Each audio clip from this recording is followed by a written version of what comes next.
जो मर्जी खाओ, पेट भर के खाओ, फिर भी आप वेट लॉस करा रहे हो। तो ये कैसे पॉसिबल है? हमारा नारा है, भरपेट खाओ वजन घटाओ, बिंदास खाओ वजन घटाओ, खूब खाओ वजन घटाओ। वेट लॉस के सिलसिले में अगर हम देखते हैं, कहते हैं कैलोरी डेफिसिट में रखना है। हम कहते हैं कैलोरी कंसेप्ट एग्जिस्ट ही नहीं करता। कैलोरी एक फेक चीज है, हाइपोथेटिकल चीज है, इसलिए कोई भी चीज काम नहीं कर रही हो। मूंग की दाल में प्रोटीन होता है, मुझे दिखाओ। मैं पेपर की चीज को मानता नहीं। मैं भी एक पेपर लिख दूंगा कि मूंग की दाल में प्रोटीन नहीं होता है, मूंग की दाल में सुधी राष्ट्र होता है। होगा नहीं होगा? प्रोटीन का फार्मूला बता दो ना आप। मीथेन का फार्मूला CH4 होता है कि नहीं होता है? प्रोटीन का फार्मूला बता दो मुझे। नहीं पता। और अरहर में भी प्रोटीन, और मूंग में भी प्रोटीन, और राजमा में भी प्रोटीन, और पनीर में भी प्रोटीन, अंडे में भी प्रोटीन। पागल है ईश्वर जो इतने बनाए। तो क्या ये जो चीजें पढ़ाई जा रही है हमारे सिस्टम में वो गलत लिखी हुई है? अगर इस विज्ञान में बाल की मोटाई के बराबर भी सच होता, अगर प्रोटीन एग्जिस्ट कर रहा होता, अगर कार्बोहाइड्रेट एग्जिस्ट कर रहे होते, अगर कैलोरी एग्जिस्ट कर रहा होता, तो ये जो प्रोटीन पाउडर है फिर वो एग्जिस्ट ही नहीं करता? ये साइंस वाले भले जो मर्जी कहें, रियल लाइफ एविडेंस इसी प्रोग्राम में है, जहाँ पे आपको कुछ नहीं करना है, केवल मनपसंद खाना खाना है। चाहे गोलगप्पे पुचके हो, चाहे वो मैगी हो, चाहे वो समोसे हो, चाहे वो पास्ता पिज्जा हाका नूडल हो, सब कुछ आप खाते हैं और उसी से जीवन में मजा भी आता है, वजन भी कम होता है, बीमारियों से भी मुक्ति मिलती है। आप बोलते जितना ज्यादा खाओगे उतना फैट कम होगा। बिल्कुल, कम से कम 5 बार खाना है कि जब आप पेट भर के खाते हो तो आपका फैट खत्म हो जाता है। इसमें कोई रॉकेट साइंस नहीं है, और इसके लिए आपको महीनों का वेट नहीं करना पड़ता। एक दिन खाना खाया, अगले दिन आप फिर नपेंगे, वजन कम हो गया। एक दिन में हमारा रिकॉर्ड है 3 किलो 500 ग्राम एक दिन में कम होता है, जब आप आलू के पराठे, राजमा चावल, छोले चावल जो खाना है वो खा रहे हो। तो इसमें पिज्जा, पास्ता या जो मोमोज वगैरह ये कहाँ इंक्लूड करें? जिस दिन पास्ता मील में होता है ना, 1 किलो 800 ग्राम का रिकॉर्ड है। तो आप लोगों की बीमारियां भी ठीक करते होंगे। जब आप आते हो, खाना खाते हो, तो आप ही बताओगे। हमने अपने बड़ों से यही सुना है कि मैदा से बनी चीजें हमें नहीं खानी चाहिए, पेट में चिपक जाती है, हमें नुकसान करती है। इन शॉर्ट, हम तो जानते हैं ये खराब नहीं होता है, और मैं तो बैठा हूँ ना, जिसको मुझे बुलाना है बुलाए। मैं 7 दिन के लिए अवेलेबल हूँ, मुझे खिलाओ जितना मैदा खिलाना है, और उसके बाद में करो जो भी USG करना है। 7 दिन में तो पता चल जाएगा ना। वेट लॉस करने के लिए एक इंसान को क्या क्या नहीं करना पड़ता है। बहुत से लोग खाना खाना छोड़ देते हैं, और आजकल डाइटिशियंस, वेट लॉस एक्सपर्ट्स बोलते हैं ये मत खाओ, वो मत खाओ, सुबह में ये खाओ, रात को सनसेट के बाद कुछ भी मत खाओ। बहुत सारी चीज़ें फेस करनी पड़ती हैं अगर कोई इंसान को वेट लॉस करना है। लेकिन आज हमारे साथ एक ऐसे मेहमान मौजूद हैं जो बोलते हैं जो मर्जी खाओ, पेट भर के खाओ, फिर भी आपका वजन कम होगा। कैसे? आखिर ये मैजिक ट्रिक क्या है? आज हम यह सब जानेंगे हमारे guest, weight loss expert Sudhir Astha ji से। तो चलिए स्वागत करते हैं उनका हमारी पॉडकास्ट में। हेलो सर, स्वागत है आपका हमारी पॉडकास्ट में। Thank you so much Princy ji, मुझे अपने इस पॉडकास्ट शो पे इनवाइट करने के लिए आपका बहुत बहुत धन्यवाद। थैंक यू सर, आपने हमें अपना समय दिया। तो जैसे सर आजकल सब लोग बोलते हैं कि वेट लॉस करने के लिए डाइटिशियन जनरली बोलते हैं कि सुबह में खा लो और शाम में सनसेट से पहले ही खा लो जितना खाना है, और बहुत सी चीज़ें मना भी कर देते हैं खाने के लिए। जी। वहीं आप बोलते हैं जो मर्जी खाओ, पेट भर के खाओ, फिर भी आप वेट लॉस करा देंगे। तो ये कैसे पॉसिबल है? पॉसिबल का मतलब ये होता है कि देखिए, आपने कहा डाइटिशियन ये कहते हैं, तो और आप ये शायद जानना चाह रहे होंगे कि जो हम करवा रहे हैं इसके पीछे वैज्ञानिक आधार क्या है, साइंटिफिक एविडेंस क्या है, यही आप जानने का मन रखते हैं, ठीक है। और जो आपने नाम लिया डाइटिशियन, और सबका ये मानना होता है कि जिसके आगे डॉक्टर लगा है, साइंटिस्ट लगा है, डाइटिशियन लगा है, न्यूट्रिशनिस्ट लगा है, ये सब लोग साइंस बेस्ड है। ऐसा माना जाता है कि इनके जो भी गाइडलाइंस होती हैं, या जो भी आपको सजेशंस देते हैं या प्रिस्क्रिप्शन देते हैं, ये साइंस पे आधारित है। जी बिल्कुल। साइंस वो चीज़ होती है प्रिंसी जी कि अगर मान लीजिए न्यूटन का जो सिद्धांत है वो अमेरिका में भी वही है, और बम्बई में भी वही है, और चंद्रमा पे भी वही है। जी। वो जो सिद्धांत है 1950 में भी वही था, और 2050 में भी वो रहने वाला है। लेकिन जिन साइंटिफिक एविडेंसेस की आपने बात की या मुझसे जानने की कोशिश कर रहे हो, अगर मैं 4 डाइटिशियनों के पास गया तो चारों के प्रिस्क्रिप्शन अलग अलग होते हैं। एक कहता है ये खाओ, एक कहता है सूर्योदय से पहले खाओ, एक कहता है सूर्यास्त के बाद मत खाओ, एक कहता है 4 मील खाओ, एक कहता है 1 मील खाओ। ये साइंस है क्या? ये साइंस के नाम पे आपको घुट्टी पिला रहे हैं। तो जनरली सर ये देखा गया है कि जो डाइटिशियंस होते हैं, वेट लॉस एक्सपर्ट होते हैं, वो जनरली खाने को कम करने के लिए बोलते हैं। मेरा ये सवाल है, और आप बोलते हैं जितना मर्जी उतना खाओ। जी हाँ, ये उल्टा इसलिए क्योंकि देखिए जितने भी साइंटिफिक एविडेंस का मतलब अगर हम भोजन के सिलसिले में, वेट लॉस के सिलसिले में अगर हम देखते हैं, तो ये खाने को जो रेगुलेट करते हैं या कंट्रोल करते हैं, बेसिकली इनका पर्पस होता है कि कैलोरी के हिसाब से ये लोग काम करते जी, हैं। जी। और वो कहते हैं कैलोरी डेफिसिट में रखना है। एक महिला का जो बीएमआर होता है वो जनरली ये लोग मानते हैं कि 1800 होता है, मेल का 2000 होता है, और आपको 700 कैलोरी का डेफिसिट आपको रखना चाहिए, जिससे कि आप 1200 कैलोरी का खाना खाएं। 600 का या 700 का डिफरेंस रखते हुए तो 1100-1200 कैलोरी का खाना खिलाते हैं।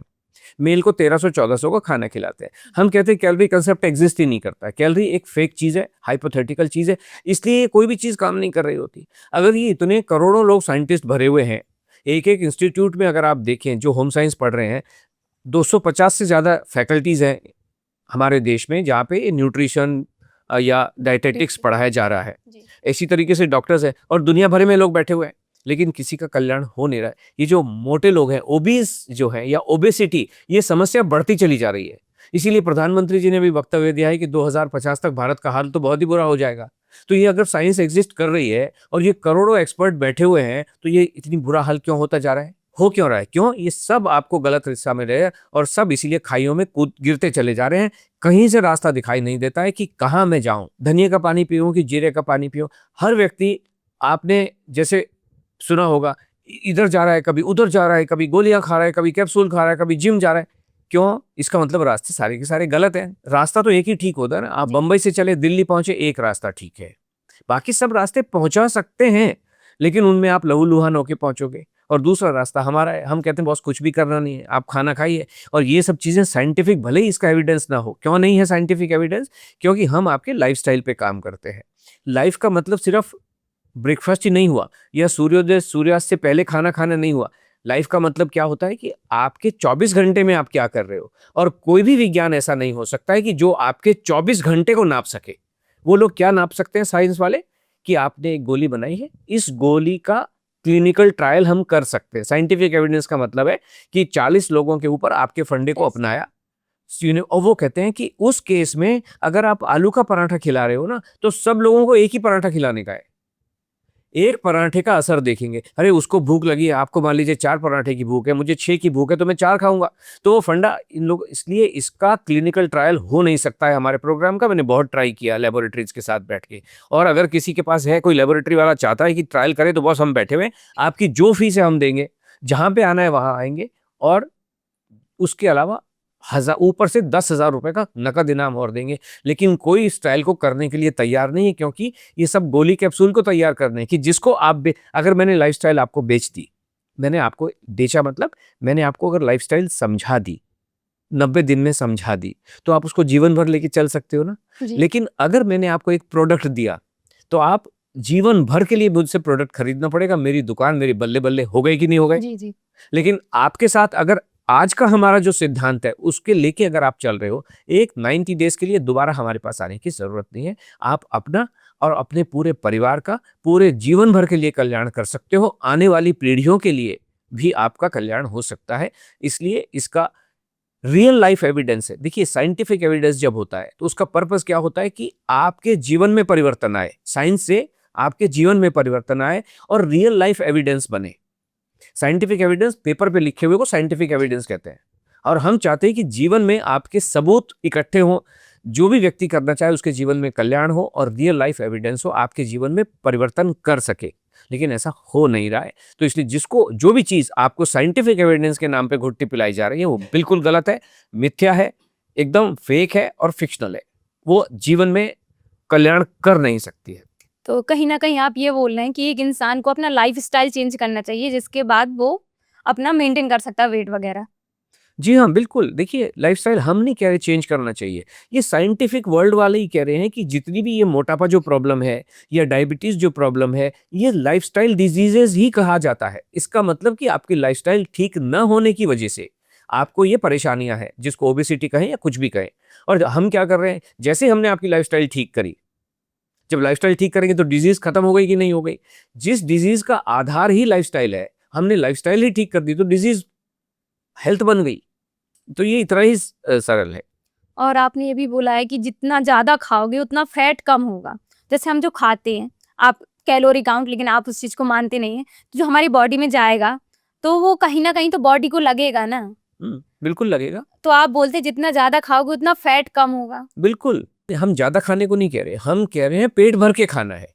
ज़्यादा तो कोई भी व्यक्ति खा नहीं सकता और हम कहते भी नहीं है। हमारा नारा है प्रिंसी जी, भरपेट खाओ, वज़न घटाओ, बिंदास खाओ, वज़न घटाओ और खूब खाओ, वज़न घटाओ। तो पहला नारा खूब खाओ, खूब का मतलब दिन में 5 बार, कम से कम 5 बार खाना है। देन जभी भी जो खाना खाना है, तो लोग कहते हैं अच्छा थोड़ा-थोड़ा खाना होगा। आपने कहावत भी सुनी होगी, ब्रेकफास्ट आपका राजा के जैसा, लंच आपका जी। प्रिंस के जैसा और डिनर आपका भिखारी के जैसा। यानी कि जो ये एक्सपर्ट हैं, आपको रात को जब आप सोते हो तो भिखारी बन के सोते हो और हम कहते हैं आपका ब्रेकफास्ट भी राजा जैसा, लंच भी राजा जैसा और डिनर भी राजा जैसा। आप राजा हो, राजा की तरह जीवन जियो और राजा की तरह अपना शयन में जब आप जाओ, जब सोने के लिए जाओ, तो भी राजा की तरीके से जाओ।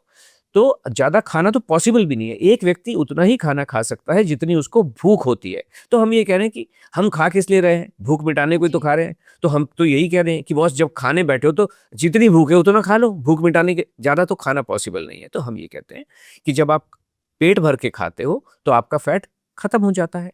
यही फ़र्क पड़ता है। हमारा कोई भी जो खाना है फैट से रिलेटेड होता है। आपने इधर खाना खाया, उधर फैट पिघला। अगर खाना नहीं खाओगे, आज ये लोग मोटे होके क्यों बैठे हुए हैं? 100-100 किलो, 150-150 किलो, 200-200 किलो के क्यों हुए? क्योंकि खाना खा नहीं रहे हैं।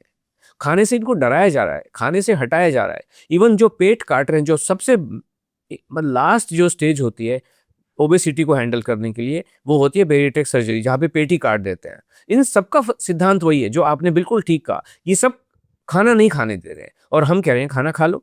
और खाना जो मैं बता रहा हूँ सीक्वेंस, उस खान दिन में 5 बार खाना खा लोगे तो ये रॉकेट साइंस तो है नहीं। भाई मैं ये कह रहा हूँ कि आपने मान लीजिए ब्रेकफास्ट में आपने छोले कुलचे खाए, तो कुलचे आप छोले अपनी मर्जी से बना लो और खा लो। इसमें कोई कन्फ्यूजन कर रहा हूँ मैं? हम कह रहे हैं पानी को सादा पानी पी लो, इसमें कोई कन्फ्यूजन है? कन्फ्यूजन वो क्रिएट कर रहे हैं जिनको आप एक्सपर्ट कह रहे हो। धनिया लीजिए आप, 1 चम्मच धनिया लीजिए, उसको रात भर 1 लीटर पानी में भिगो के रखिए और सुबह उठ के उस पानी को तब तक उबालिए जब तक कि वो 400 एमएल ना रह जाए। कन्फ्यूजन हो गया ना? और एक 400 एमएल कह रही है, एक कह रही है 2 चम्मच भिगो, एक कह रही है धनिया भिगो, एक कह रही है जीरा भिगो।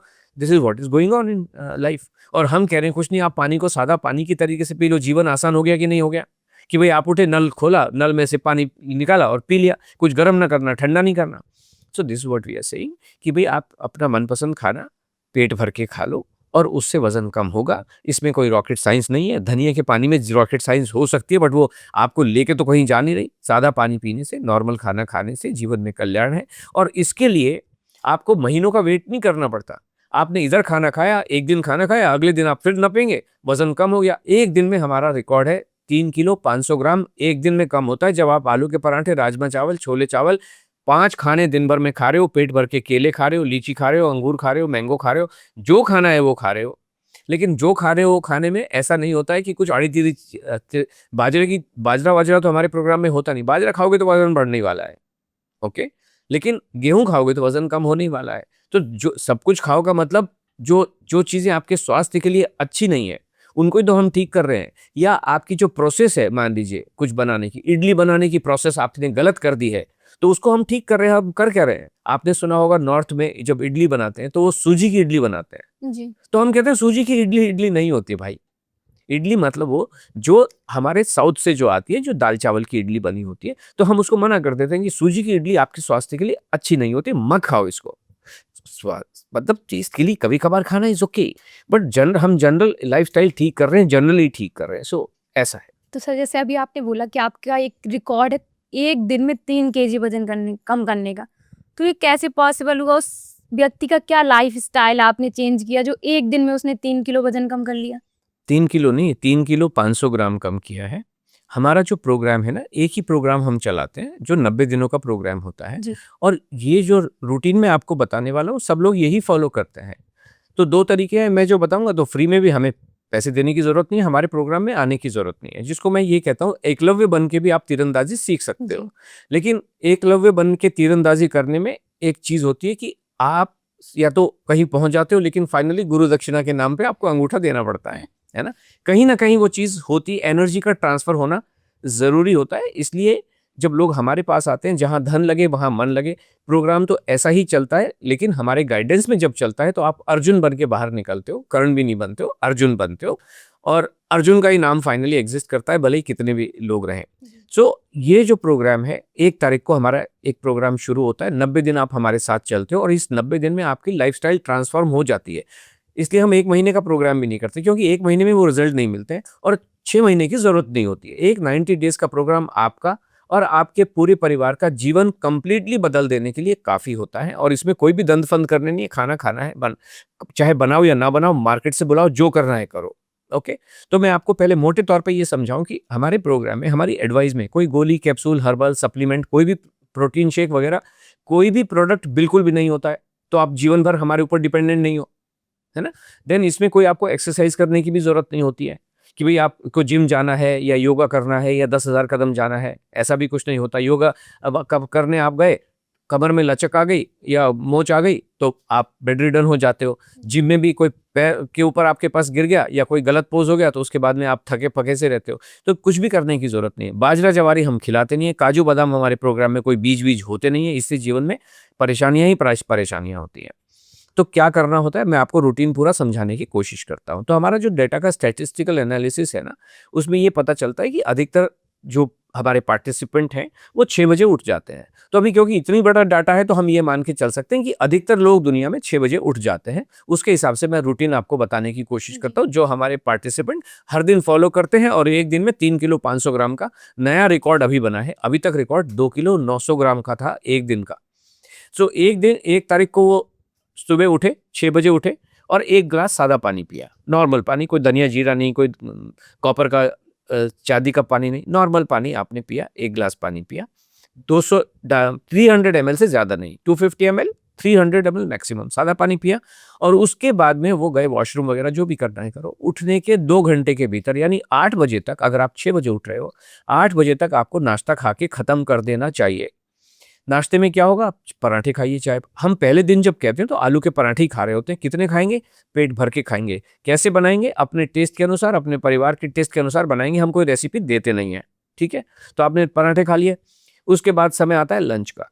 हर व्यक्ति का एक लंच का समय होता है, जनरली जो 1 से 2 बजे के बीच में होता है। चाहे वो बैंकर्स हों, चाहे वो टीचर्स हों, चाहे वो कॉर्पोरेट एम्प्लॉयज हों, सबका एक समय होता है।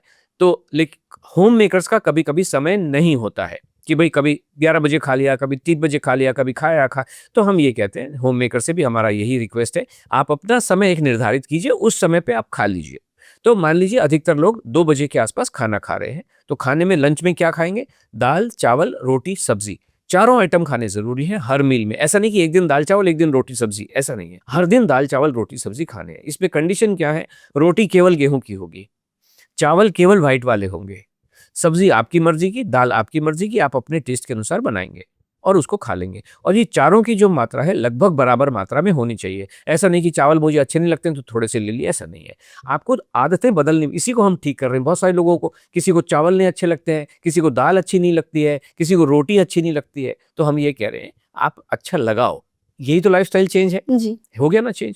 घरों में अधिकतर क्या हो रहा है, एक दिन दाल चावल बनते हैं, एक दिन रोटी सब्जी बनते हैं। जब हमारे पास आते हैं तो लाइफस्टाइल चेंज हो जाती है कि हर दिन दाल चावल रोटी सब्जी बन रहे हैं। तो 2 बजे आपका लंच पूरा हो गया, कन्फ्यूजन क्लियर हो गया। कितना खाना है, पेट भर के खाना है, चारों आइटम बराबर मात्रा में खाने हैं और आपको अपने टेस्ट के अनुसार उनको बना लेना है। सरसों के तेल में बनाओ, देसी घी में बनाओ, मूंगफली के तेल में बनाओ, जैसा बनाना है बना लो। ओके, फिर आता है डिनर का टाइम। डिनर भी आप, हर व्यक्ति को डिनर का टाइम भी फिक्स कर लेना चाहिए, जो भी टाइम आपको कन्वीनियंट लगता है। उसमें सूर्योदय के, सूर्यास्त के पहले, सूर्यास्त के बाद, ऐसा कोई नहीं। सूर्योदय से, सूर्यास्त से पहले खा रहे हो तो पहले खा लो, बाद में खाने, लेकिन डिसाइड कर लो डिसिप्लिन में रहते हुए कि भाई मैं 9 बजे खाना खाऊंगा तो 9 बजे खा लो, 8 बजे खाना है तो 8 बजे खा लो। तो हमारा अधिकतर ये होता है कि लोग 8 बजे तक खा लेते हैं। तो क्या खाएंगे, दाल चावल रोटी सब्जी, वही आइटम खाना है, पेट भर के खाना है, लगभग बराबर मात्रा में खाना है। ओके, लेकिन एक इसमें कंडीशन ये आ जाती है कि जो सुबह दाल सब्जी बनाई थी उसके अलावा ये होनी चाहिए। रोटी और चावल तो वही रहेंगे, लेकिन सब्जी और दाल जो है, अगर सुबह मूंग की दाल बनाई तो यहाँ अरहर की बना लो, सुबह अरहर की बनाई थी तो यहाँ मूंग की बना लो। लेकिन अगर आप ये कहते हैं, हमारे हमारे प्रोग्राम में या हमारी एडवाइस में आपके जीवन को कठिन बनाना नहीं है। ओके, अब ये होता है, लोग कहते हैं हम तो कामकाजी हैं, इतना खाना कैसे बनाए। तो हम कहते हैं, अगर ऐसा केस है, अगर आलस के मारे आप नहीं बना रहे हो तो एक अलग बात होती है, बनाना चाहिए।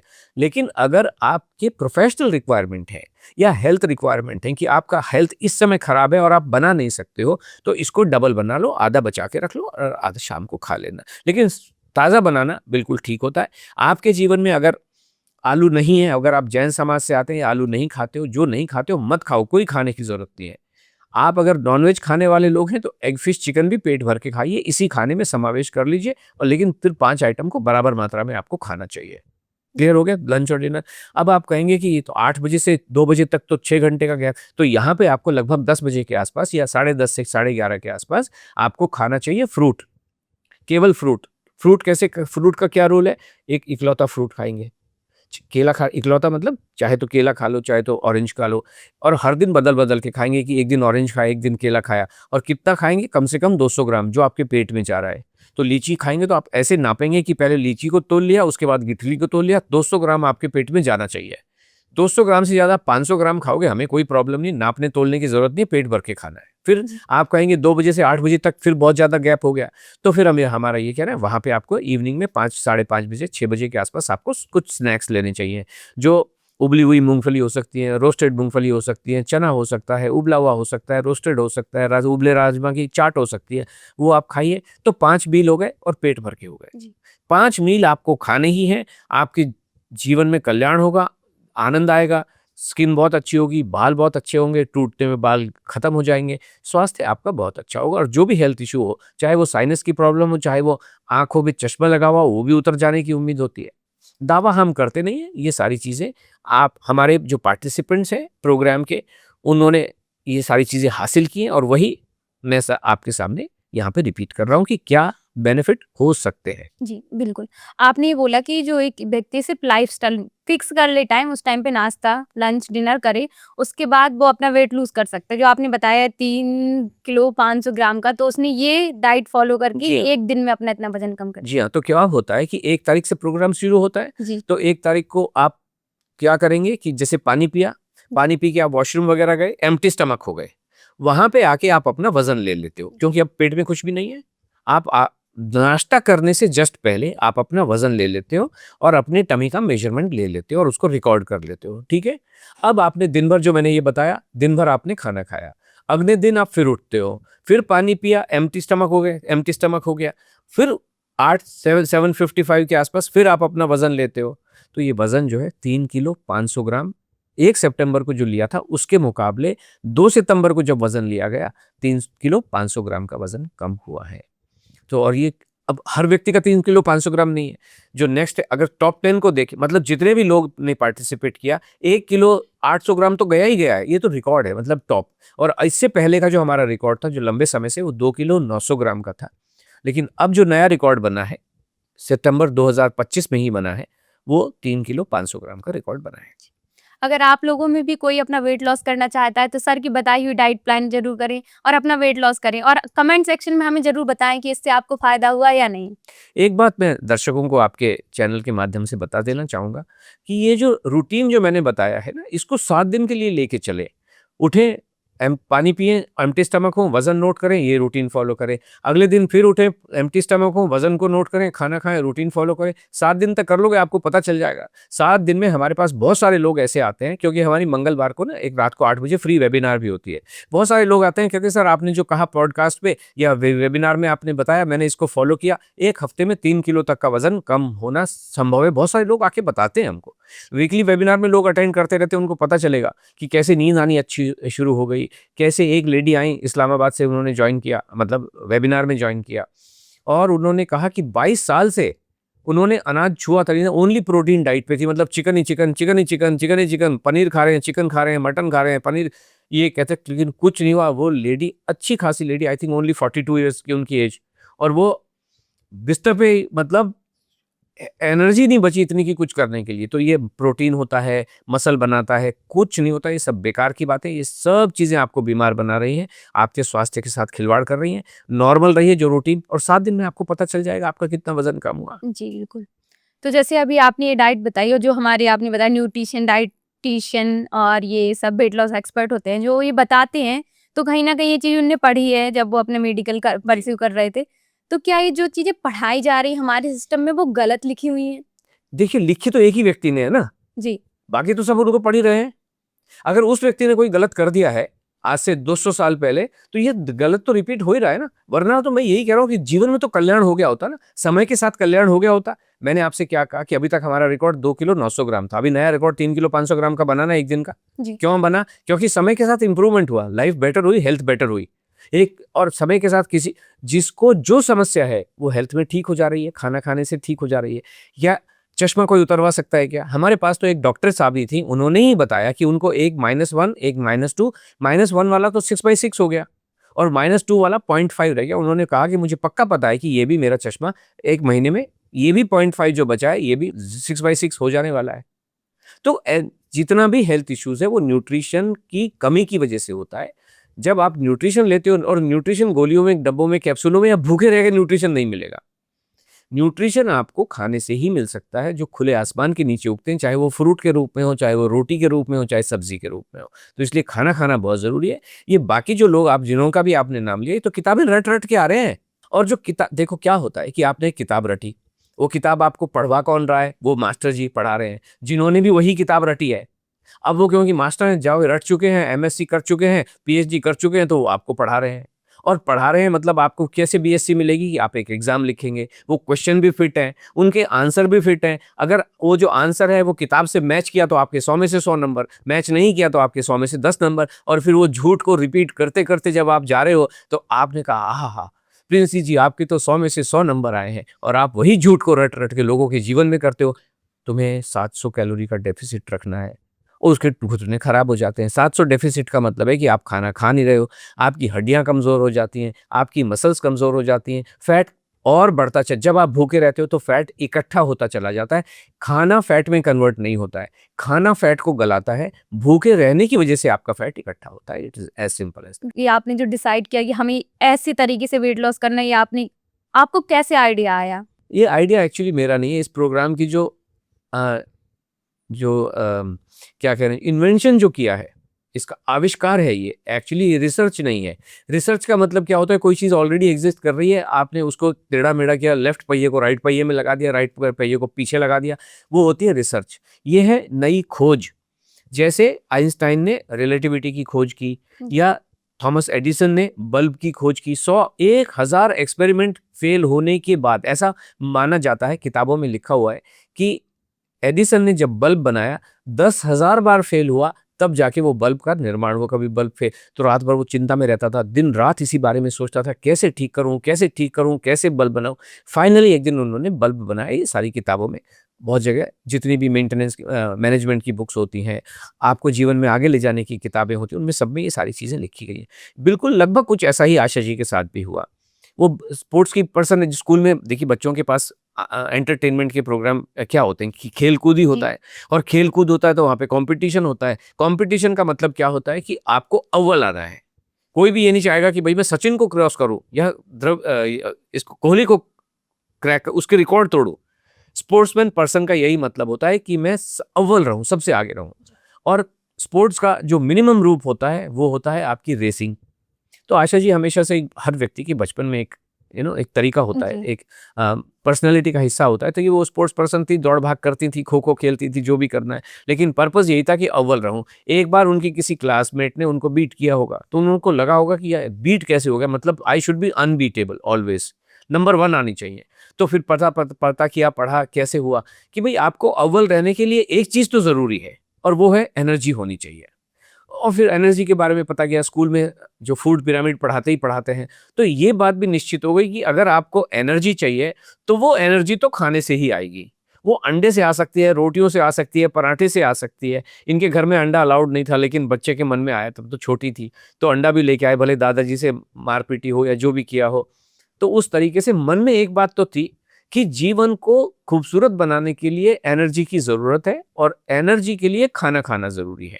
अब ये समय के साथ क्या होता है, कुछ चीज़ें आपके जो विचार हैं वो दब जाते हैं, दूसरी चीज़ें शादी हो गई, बच्चे हो गए, फिर उनकी पढ़ाई लिखाई, वो सारी चीज़ें, कुछ चीज़ें ऐसी होती हैं जो दबी होती हैं, लेकिन बाहर जब आनी होती हैं तब आती हैं। अब एक ऐसा समय में तो सरकारी नौकरी में हुआ करता था, 8 से 8 की ड्यूटी बॉम्बे में, सुबह 8 बजे घर से निकलते थे, रात को 8 बजे घर पहुंचते थे। बच्चों की भी पढ़ाई लिखाई है, जो भी कर रहे हैं। अभी ये मैडम मान लीजिए घर में अकेली रह गई, तो 2 रास्ते होते हैं, या तो टीवी देखते बैठें, यस। या फिर मानव कल्याण में, या जो अपनी इच्छा है वो काम करें। तो फिर इन्होंने वही किया, क्योंकि जब लोगों से जुड़ते थे, ये योगा भी बहुत बहुत उम्दा किस्म का योगा, मेडिटेशन जो भी ये चीज़ें होती हैं, आशा जी का इनकम्पेरेबल होता है। जो लोग अलग-अलग जगह से बड़े-बड़े गुरुओं से योगा-वोगा करने के बाद आते हैं, और आशा जी की कभी योगा चलती, अब नहीं चलते। बट जब ये कराते थे, तो लोगों ने कहा कि ऐसा योगा, ऐसा ज़ुम्बा और इस तरीके का जो वर्कआउट है, चाहे वो मेडिटेशन की फॉर्म में हो, चाहे वो कुंडलिनी जागरण के फॉर्म में हो, लेकिन ऐसा कभी भी हुआ नहीं, हो पाया नहीं, हमने कभी भी एक्सपीरियंस नहीं किया। तो ये योगा चलाते थे मतलब खुद योगा करने का था। तो फिर ये हुआ समय के साथ, चलो नीचे जाके करते हैं, क्योंकि नीचे की शुद्ध हवा, हमारे जो सोसाइटी के गार्डन्स थे, जब लोगों ने देखा 2-3-4 लोग इकट्ठे हुए, तो इस तरीके से इनका जो कुनबा था वो 1000 से ज़्यादा लोगों का हो गया। आस-पास के लोग आते थे, इनकी 3 बार योगा क्लासेस चलती थी, सब लोग आते थे। तो योगा में जो आने वाले पार्टिसिपेंट थे, महिलाएँ थी, उनका वज़न भी बढ़ा हुआ था और बहुत सारे हेल्थ इश्यूज़ भी थे। सबसे बड़ा हेल्थ इश्यू आपको जब तक डिस्कस नहीं करोगे पता नहीं चलता है, लेकिन एक हेल्थ इश्यू आपको डेफ़िनिटली पता चलता है कि उनसे चला नहीं जाता, क्योंकि जब घुटने खराब हो जाते हैं तो वो रोबोट की तरह चलती हैं महिलाएँ, ऐसे। तो आशा जी ने उन सबको इंस्पायर किया कि भई खाना खाना शुरू करो, लेकिन ऐसे कोई कोई मानता कौन है खाना खाने के लिए? तो फिर इनके विचार आया मन में कि महिलाओं का कल्याण तो करना है, कैसे करें? तो इसलिए एक महिला के अंदर, हर महिला के अंदर कहीं न कहीं एक छुपी हुई उम्मीद होती है कि वो भी एक फैशन शो का पार्ट बने और स्टेज पे रैंप वॉक करें। तो इन्होंने उस चीज़ को थोड़ा-सा लोगों को प्रेरित करने के लिए, इंस्पायर करने के लिए कहा कि नहीं, अभी एक फैशन शो का हम इंतज़ाम करेंगे, और 104 फीमेल्स उसमें पार्टिसिपेट किया। तो जब वो पार्टिसिपेट किया तो उनको ग्रूमिंग भी दिया गया और धीरे से उनको खाना खाने के बारे में भी बताया गया। खाना खाने से अधिकतर महिलाएँ डरती हैं, क्यों? आपका जो एनवायरनमेंट है वही आपको डराता है। चाहे उस एनवायरनमेंट में डॉक्टर्स की बात करें, डायटीशियन की बात करें या किसी भी एक्सपर्ट की बात करें, भले ही वो फैमिली में ऊपर वाले लोग हों, खाना मत खाओ, ये अरे वज़न बढ़ा हुआ है, वो खाना खा रहे हो, ऐसा कैसे? तो जब वो 104 लोग आए, लिमिटेड पीरियड के लिए आए, 3 महीने के लिए उनको ज़बरदस्त ट्रेनिंग दी गई। क्यों, हुआ क्या था, ये जो डाइट का जो सिस्टम था, कैसे खाना खाने का जो सिस्टम है, आशा जी ने ईज़ाद कर मन में सोच लिया था, और अपने रिश्तेदारों के ऊपर या कुछ फ्रेंड्स के ऊपर उन्होंने टेस्ट कर लिया था, ये काम तो करता है, लेकिन अधिक से अधिक लोगों तक कैसे पहुँचा जाए? जो योगा में आ रहे हैं, जिनके स्वास्थ्य ठीक नहीं है, उनको कैसे किया जाए? तो फिर ये उन्होंने जब ऑर्गेनाइज़ किया, तो लोगों ने उसको फ़ॉलो करना भी शुरू किया और उनके जीवन में कल्याण हुआ। 104 महिलाओं के जीवन में जब कल्याण हुआ, फिर इसको लॉन्च किया 2016 में कि हम वेट लॉस का प्रोग्राम इन रियल फॉर्म, जो आज की फॉर्म है, उसमें इसको इंट्रोड्यूस किया गया। 90 दिनों का प्रोग्राम, ये हमेशा से 90 दिनों का ही चलता है, क्योंकि 90 दिनों में ही आपके जीवन में परिवर्तन आ सकता है। सो फिर ये शुरू हुआ और इस तरीके से ये हमारे जो जर्नी है, तो पहले ही प्रोग्राम में 225 फीमेल्स पार्टिसिपेटेड। बॉम्बे में तो छोटी जगह में बहुत सारे लोग रहते हैं, सबको पता चला ऐसा हो रहा है, 104 लोगों के जीवन में कल्याण हुआ है, बहुत सारा ये हो, तो लोगों ने ज्वाइन किया। और उसके बाद तो फिर ये कारवां रुकता नहीं है, क्योंकि 225 लोगों को आपने देखा, सबके जीवन बहुत अच्छा हो गया है। खाना खाने से वजन बढ़ता नहीं है, बल्कि बाल भी अच्छे हो जाते हैं और स्किन भी अच्छी हो जाती है, बीमारियां भी ठीक हो जाती है, और वजन तो कम होता ही है, शेप भी बहुत अच्छा हो जाता है। तो बहुत लोगों ने ज्वाइन किया। उसके बाद ये कारवां अब तो ग्लोबल हो गया है, पूरी ऑनलाइन चलता है, प्रोग्राम लाइव चलता है, सामने-सामने शक्ल देख के चलता है। ऐसा नहीं कि कोई रिकॉर्डेड चीज़ें आपको पकड़ा दी जाएँ, ऐसा नहीं होता है। सबका पर्सनली ध्यान रखा जाता है। इसीलिए आशा जी पॉडकास्ट में आ नहीं पाती, क्योंकि जो लोग एक्सपर्ट वही हैं, देखा जाए तो। मैं तो सिर्फ़ पॉडकास्ट वगैरह में या इंटरव्यूज़ के लिए कभी आ जाता हूँ, बट वो सब लोगों का ध्यान रखती हैं, और इस तरीके से ये कारवां आज 85 देशों तक ये फैल चुका है। वहाँ से पार्टिसिपेट, छोटे-छोटे कंट्रीज़ से महिलाएँ इसको जॉइन करती हैं, और उनके जीवन में कल्याण हो रहा है, पूरे परिवार के जीवन में कल्याण हो रहा है। तो जनरली ये जो प्रोग्राम है सिर्फ फीमेल्स के लिए ही है? हाँ, क्योंकि खाना खाने पे आधारित है ना, तो खाना की जो रिस्पॉन्सिबिलिटी होती है एक फीमेल के ऊपर ही होती है, और अगर उनको समझ में आ गया, तो फिर वो पूरे परिवार को चाहे प्यार से, चाहे गुस्से से, चाहे डंडा मार के खाना खिला ही देती हैं। सो this is how it is. आज अगर घरों में खाना खाया नहीं जा रहा है या खाना बन नहीं रहा है, उसके पीछे भी किसी न किसी लेडी का ही हाथ होता है कि भाई बनाने का मन नहीं है, कौन बनाएगा? इतना खाना कौन बनाएगा? और हमारे प्रोग्राम में देखिए बात ये भी है कि प्रोग्राम में फीस देने के बाद भी जो लोग आते हैं, वो भी, उनको भी खाना बनाने के लिए हमें बहुत इंस्पायर करना पड़ता है कि भाई बना लो। वो कहते हैं मेरे को तो दाल अच्छी नहीं लगती, मतलब कुछ बहाने ढूँढते हैं बचने के। मुझे दाल अच्छी नहीं लगती है, मुझे चावल अच्छे नहीं लगते हैं, हमारे तो घर वाले चावल खाने नहीं देते हैं, ऐसी। तो उनको यही इंस्पायर करते हैं, बनाओ, बनाओ, इसी से कल्याण होगा, पूरे घर के जीवन में कल्याण होने वाला है। इस वजह से ये महिलाओं पे ही आधारित है, फोकस्ड ऑन फीमेल्स। क्योंकि देखिए बाकी लोग अपना ध्यान रख लेते हैं, लेकिन महिला एक ऐसी त्याग की मूर्ति होती है जो सबका ध्यान रखती है, बच्चों को खिलाएगी, हस्बैंड को टिफिन बनाएगी, लेकिन खुद का ध्यान नहीं रखती कि सबकी थाली में बचा हुआ खाना थोड़ा बहुत खा लिया, उसके बाद सो गए, कुछ काम करने में लग गए। अब आशा जी का ये कहना है कि it should be self love. आप जब अपना ध्यान रखेंगी तो पूरे परिवार का ध्यान ज़्यादा अच्छे से रख पाएंगी। जैसे एयर होस्टेस जो क्या कहती है कि अगर हवाई जहाज में कुछ गड़बड़ी हुई तो मास्क नीचे आ जाएंगे, और दूसरों की सहायता करने से पहले अपना मास्क पहनो। जब आप चुस्त दुरुस्त तंदुरुस्त होंगे तब तो दूसरे का ध्यान रख पाएंगे। और फैक्ट ऑफ द मैटर ये भी है कि मान लीजिए आपको कुछ हो गया, बाकी सब लोग तो कोई पढ़ाई में चला गया, कोई अपना जॉब बिजनेस में चला गया, कोई जॉब में चला गया, महिला घर में मान लीजिए अकेली रह गई, उसका ध्यान रखेगा कौन? तो इस वजह से महिला का सशक्त होना और असली एम्पावरमेंट, वुमेन एम्पावरमेंट भाषणों से नहीं होता है, योगा जुम्बा करा के नहीं होता है, खाना खाने से ही एम्पावरमेंट होता है। पावर जो है वो खाने से ही आती है, एनर्जी खाने से ही आती है। तो ये पूरा जो फोकस है इसी पे, इसीलिए महिलाओं के ऊपर इसको फोकस किया गया है। जी। तो आशा जी आपकी वाइफ हैं और उन्होंने ये जो जर्नी स्टार्ट की पूरा प्रैक्टिकल बेस्ड है, इन्होंने कुछ सारे एक्सपेरिमेंट कर करके ये चीज़। जी हाँ, बिल्कुल, बिल्कुल। पहले तो एक कांसेप्ट बना, ऐसा होना चाहिए, बहुत सारी किताबें पढ़ी। अगर किताबें कन्वेंशनल पढ़ते, करिकुलम वाली किताबें पढ़ते, तो वही ये भी प्रोटीन ही कर रही होती बैठी हुई। इन्होंने देखा कि कुछ एक्सपर्ट भी होते हैं ना दुनिया में, जैसे आशा जी की भी किताब है। एक्सपर्टों ने भी जो किताब लिखी है, उन्होंने अपने एक्सपीरियंसेस को वहाँ पे लिखा हुआ है। तो वो किताबें पढ़ी rather than reading the curriculum. उन्होंने वो किताबें पढ़ी जहाँ पे आपको खाना खिलाया जा रहा है और उस खाने के नतीजे जहाँ पे आ रहे हैं, तो उन सबको पढ़ के फिर फाइनली आपको अपने नोट्स बना के एक थॉट बनाना होता है। फिर उस थॉट को कहीं अप्लाई करके देखना होता है। अब ये खुद हमेशा से मान लीजिए 50 से 52 से 60 के आसपास घूमती रहती है। अब किसका वजन, अपना वजन कैसे कम करें? मियाँ मेरा भी वज़न इतना ही रहता था, तो मेरे ऊपर कैसे अपनाएँ? तो रिश्तेदार, इनकी भतीजी थी, उसके ऊपर अपनाया, तो वो रिज़ल्ट मिला। फिर फ्रेंड्स के ऊपर अपनाया, रिज़ल्ट मिला। उसके बाद फिर पब्लिक को। अब तो ये एस्टैब्लिश्ड प्रोग्राम है। ये साइंस वाले भले ही जो मर्ज़ी कहें, बट रियल लाइफ़ एविडेंस इसी प्रोग्राम में है, जहाँ पे आपको कुछ नहीं करना है, केवल मनपसंद खाना खाना है। वो मनपसंद खाना चाहे गोलगप्पे पुचके हों, और चाहे वो मैगी एज़ मैगी हो, और चाहे वो समोसे हों, चाहे वो पास्ता, पिज़्ज़ा, हाक्का नूडल हो। सब कुछ आप खाते हैं और उसी से जीवन में मज़ा भी आता है और वज़न भी कम होता है, इंचेस भी कम होते हैं, और आपको आपकी बीमारियों से भी मुक्ति मिलती है। तो जनरली आपको भी लोग इसी वजह से जानते हैं कि आप बोलते हैं आलू पराठा खाओ, पेट भर के खाओ, वजन कम होगा। तो पिज़्ज़ा, पराठा जो मैदा से बनी हुई चीज़ें हैं, जी। तो जनरली हमने अपने बड़ों से यही सुना है कि मैदा से बनी चीज़ें हमें नहीं खानी चाहिए या हमारे पेट में चिपक जाती है, हमें नुकसान करती है इन शॉर्ट। तो आप ये भी बोलते हैं कि मैदा से बनी किसी भी चीज़ से बनी चीज़ खाओ, तो ये कैसे पॉसिबल है वो नुकसान ना करे? जी हाँ, आपने बिल्कुल सही कहा। आपने कहा आपने बड़ों से सुना है। जी, बड़ों को भी पता नहीं है, उन्होंने अपने बड़ों से सुना होगा, है ना? क्योंकि कल आपके जब आपके आने वाली जो पीढ़ियाँ हैं, वो भी आप भी कहोगे मैदा चिपकता है। आपने अपने बड़ों से सुना, तो बच्चे कहेंगे हमने अपने बड़ों से सुना है। अब आप उन बड़ों ने अपने बड़ों से सुना है। एक कहावत है, आप ही मुझे बताइए कि झूठ और सच में कितना अंतर होता है? एक मेजरेबल, झूठ और सच के बीच का डिफरेंस नापा जा सकता है। मैं आपको आंसर दूँगा, पहले मैं आपसे जानना चाहता हूँ, झूठ और सच के बीच में कितना डिफरेंस होता है? बहुत थोड़ा कितना? कि लाइक जैसे अगर हमें कोई चीज़ बार-बार बोली जा रही है तो हम उसको सच मान लेते हैं। नहीं, मैं वो नहीं कह रहा हूँ। मैं कहता हूँ झूठ और सच के बीच में सिर्फ़ 4 उँगल का फ़र्क होता है। ऐसा जो ये कान और आँख के बीच में जो फ़र्क है, वही झूठ और सच के बीच में। जो आप सुनते हो, वो सच नहीं हो सकता है, झूठ हो सकता है, लेकिन जो आप देखते हो, जी। वो तो डेफ़िनेटली सच होगा। इसीलिए कोर्ट की प्रोसेस में भी, जुडिशियल प्रोसेस में भी ये कहा जाता है, आई विटनेस कहा जाता है जी, उसको, जी। कि जिसने आँखों देखा है, वो झूठ नहीं हो सकता, वो तो दिखाई दे रहा है। जी। तो ठीक उसी तरीके से आपने जो कहा कि हमने बड़ों से सुना है तो वो सच नहीं हो सकता है।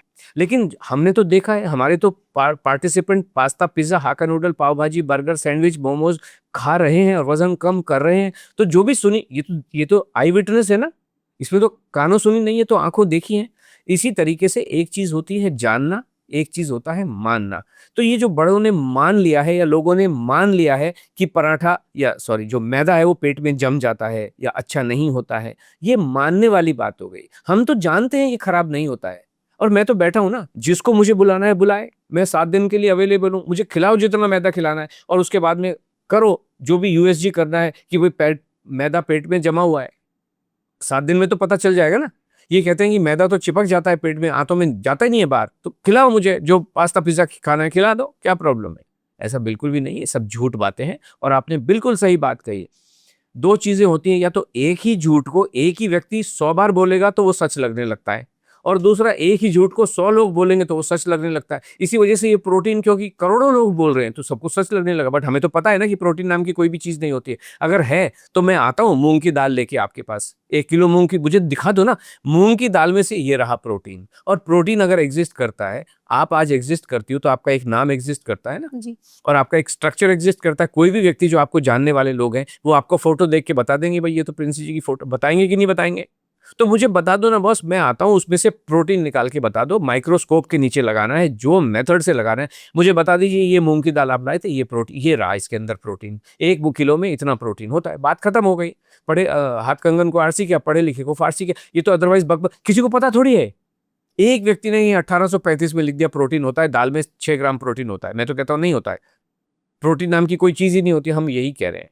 आप दाल को दाल समझ के खा लो ना, क्यों उसके अंदर जो चिकन खाने वाले लोग हैं, वो तो मैं मुर्दा खा रहा हूँ, एक डेड बॉडी, एक लाश को खा रहा हूँ, ऐसे समझ के खाता है कि टेस्टी खाना खाता है। तो फिर लेकिन दाल और पराठा खाइए, अरे! पराठा, ये तो कार्ब है इसके अंदर, मर जाओगे। जो कि मरी हुई चीज़ खाने में कोई प्रॉब्लम नहीं है, लेकिन ज़िंदा चीज़ जो जो आप खा रहे हो, पराठे खाने में आपको हर व्यक्ति पराठे से खाने से डरा रहा है। चिकन खाने से कोई नहीं डरा रहा, कि नहीं आप खा लीजिए। मरी हुई चीज़ खाने से कोई नहीं डरा रहा, लेकिन चावल इज़ पॉइज़न, व्हाइट चावल इज़ पॉइज़न। अरे! कहाँ-कहाँ से ये लोग लगे हुए हैं। तो इनके सबके एजेंडा है, क्योंकि आपको जब डराएँगे, डराएँगे तब तो प्रोडक्ट बिकेगा। अगर डराएँगे नहीं तो बिकेगा कैसे? ये डरा रहे हैं, और हम तो ऐसा कोई प्रोडक्ट दे नहीं रहे, हम डरा भी नहीं रहे, हम डरा रहे हैं, हम तो आपका खाने के प्रति, जो आप डरे हुए हो, नफ़रत कर रहे हो, हम तो खाने के प्रति आपकी मोहब्बत जागृत करने की कोशिश कर रहे हैं, इंस्पायर कर रहे हैं, खा लो। और हम यही कह रहे हैं, 7 दिन खा के देख लो, जो आपको पूरा रूटी जीवन में कोई भी व्यक्ति योगा वाला कहेगा आप अनुलोम-विलोम कर लो, वज़न कम कर लो। अभी दिन भर अनुलोम-विलोम करके मतलब कोई बता रहा है आपको खाने के लिए क्या करना है? जिम वाला कहेगा आप जिम में आइए, आप खाना बंद करो, ये 5,000 का प्रोटीन का डब्बा है, ये लेके आप जीवन खाने को तो कोई नहीं बता रहा। आपको जीवन कैसे जीना है वो नहीं बता। 2 घंटे जिम में आ जाओ और ये 25 ग्राम का स्कूप दिन में 2 बार पी लो, this what they are saying. कौन बता आपको जीवन कैसे जीना है, ये कौन बता रहा है? एक कहेगा कि आप मतलब रोटी के नाखून के बराबर टुकड़े करके आप उसको चबाते बैठो। नाखून के बराबर टुकड़ा 32 बार चबाना है। क्यों चबाना है? 34 बार क्यों नहीं? 28 बार क्यों नहीं? 32 बार क्यों? लेकिन लोग सवाल पूछते नहीं हैं, है ना? और हम कह रहे हैं जीवन को नॉर्मल आराम से जियो। एक गस्सा नॉर्मल आपका जो गस्से का साइज़ है, वो तोड़ो और उसको खा लो। चबाना ज़रूरी होता है, क्योंकि देखिए ये इसमें कोई डाउट नहीं है कि आप जो खा रहे हो, उसको जितना ज़्यादा चबा सकते हो, चबाने में 2 फ़ायदा होते हैं, तो स्टमक को कम मेहनत करनी पड़ती है, और दूसरा जो सलाइवा का मिक्स होता है, वो वहाँ पे होता है, जो कहते हैं digestion starts with in your dental cavity, mouth में होता है। तो वो वहाँ पे हो जाता है। सो this is how it is. तो जैसे आपने जानने और मानने वाली बात बोली, तो आजकल जो जेन जी है, जो हमारी जनरेशन है, वो सब जानते हैं। जनरली लोग यही बोलते हैं कि ये मत खाओ, वो मत खाओ, और वो आप जो बोल रहे हैं उस चीज़ को कैसे माने वो लोग? आप क्या बोलना चाहेंगे जेन जीज़ को? हाँ, बिल्कुल, हम ये सवाल जेन ज़ी का नहीं है। सवाल ये है कि आज हर व्यक्ति खाने से डरा हुआ है। चाहे वो हमारे पास 75, 76 इयर्स ओल्ड महिलाएँ आती हैं। हमने कहा आपने तो इतना खूबसूरत जीवन जी लिया है अभी तक, बहुत कहती नहीं, हमें भी खाना खाने के बारे में सीखना है। मैं ये कह रहा हूँ प्रिंसी जी कि जेन ज़ी हो या जो ऑक्टोगोनियंस हैं, जो 80 साल के लोग हैं, इस जो भी मैंने रूटीन बताया है, अगर आप अपने आप को बहुत इंटेलिजेंट समझते हैं, इंटेलिजेंस वो होता है जिसकी बुद्धि के जो दरवाजे हैं खुले रहें, किसी भी चीज़ को एक्सेप्ट करने के लिए जो तैयार हैं, वो इंटेलिजेंट लोग होते हैं। जो दूसरे को मानता नहीं है, वो इंटेलिजेंट नहीं होता है, वो मंद बुद्धि, बंद बुद्धि व्यक्ति होता है। तो हम ये कह रहे हैं, जेन ज़ी हो या कोई भी हो, जो मैंने रूटीन आपको बताया, एक-एक चीज़ बताइए, सुबह उठने से लेके रात को सोने तक क्या करना है, तो 7 दिन तो इसको फ़ॉलो करके देख सकते हो। जी। और उसके मैं तो ये कह रहा हूँ, हर दिन अपना वज़न लिख लो, हर दिन अपने टमी का नाप लिख लो। 7 दिन में पता चलेगा कि नहीं चलेगा? तो 7 दिन फ़ॉलो कर लो। उसके बाद आप त्याग दो, आपको जो करना है, बुलेट कॉफ़ी पीनी है, जिम जाना है, जो करना है करो। बट 7 दिन केवल एक्सक्लूसिव आपकी जो एक्टिविटीज़ हैं, ऑफ़िस तो जाना है, बट उस ऑफ़िस की एक्टिविटी के बाद कोई जिम जा रहा है, कोई 10,000 घंटे चल रहा है, कोई कुछ कर रहा है, उठा-बैठक कर रहा है, ज़ुम्बा जा रहा है। 7 दिन तो बंद करके देख सकते हो ना? 7 दिन तो बहुत ज़्यादा समय नहीं होता। आप अगर मान लो यूरोप की यात्रा पे गए या टूर पे गए, तभी भी ये सारी चीजें आपके योगा फोगा सब बंद हो जाते हैं कि नहीं हो जाते हैं? लेकिन खाना तो आप वहां पे भी खाते ही हो, हवाई जहाज में भी बैठ के खाना खाते हो। तो उस खाने को आप खाते रहो, 7 दिन करके देख लो, तो जेनजी भी को भी पता चल जाएगा कि क्या चीज सही है। दूध का दूध और पानी का पानी पता चल जाएगा। सर जैसे आपने जो डाइट बताई थी उसमें तो अभी सुबह आलू पराठा जो भी, तो इसमें लोग पिज्जा पास्ता या जो बाहर के मोमोज वगैरह ये कहाँ इंक्लूड करें?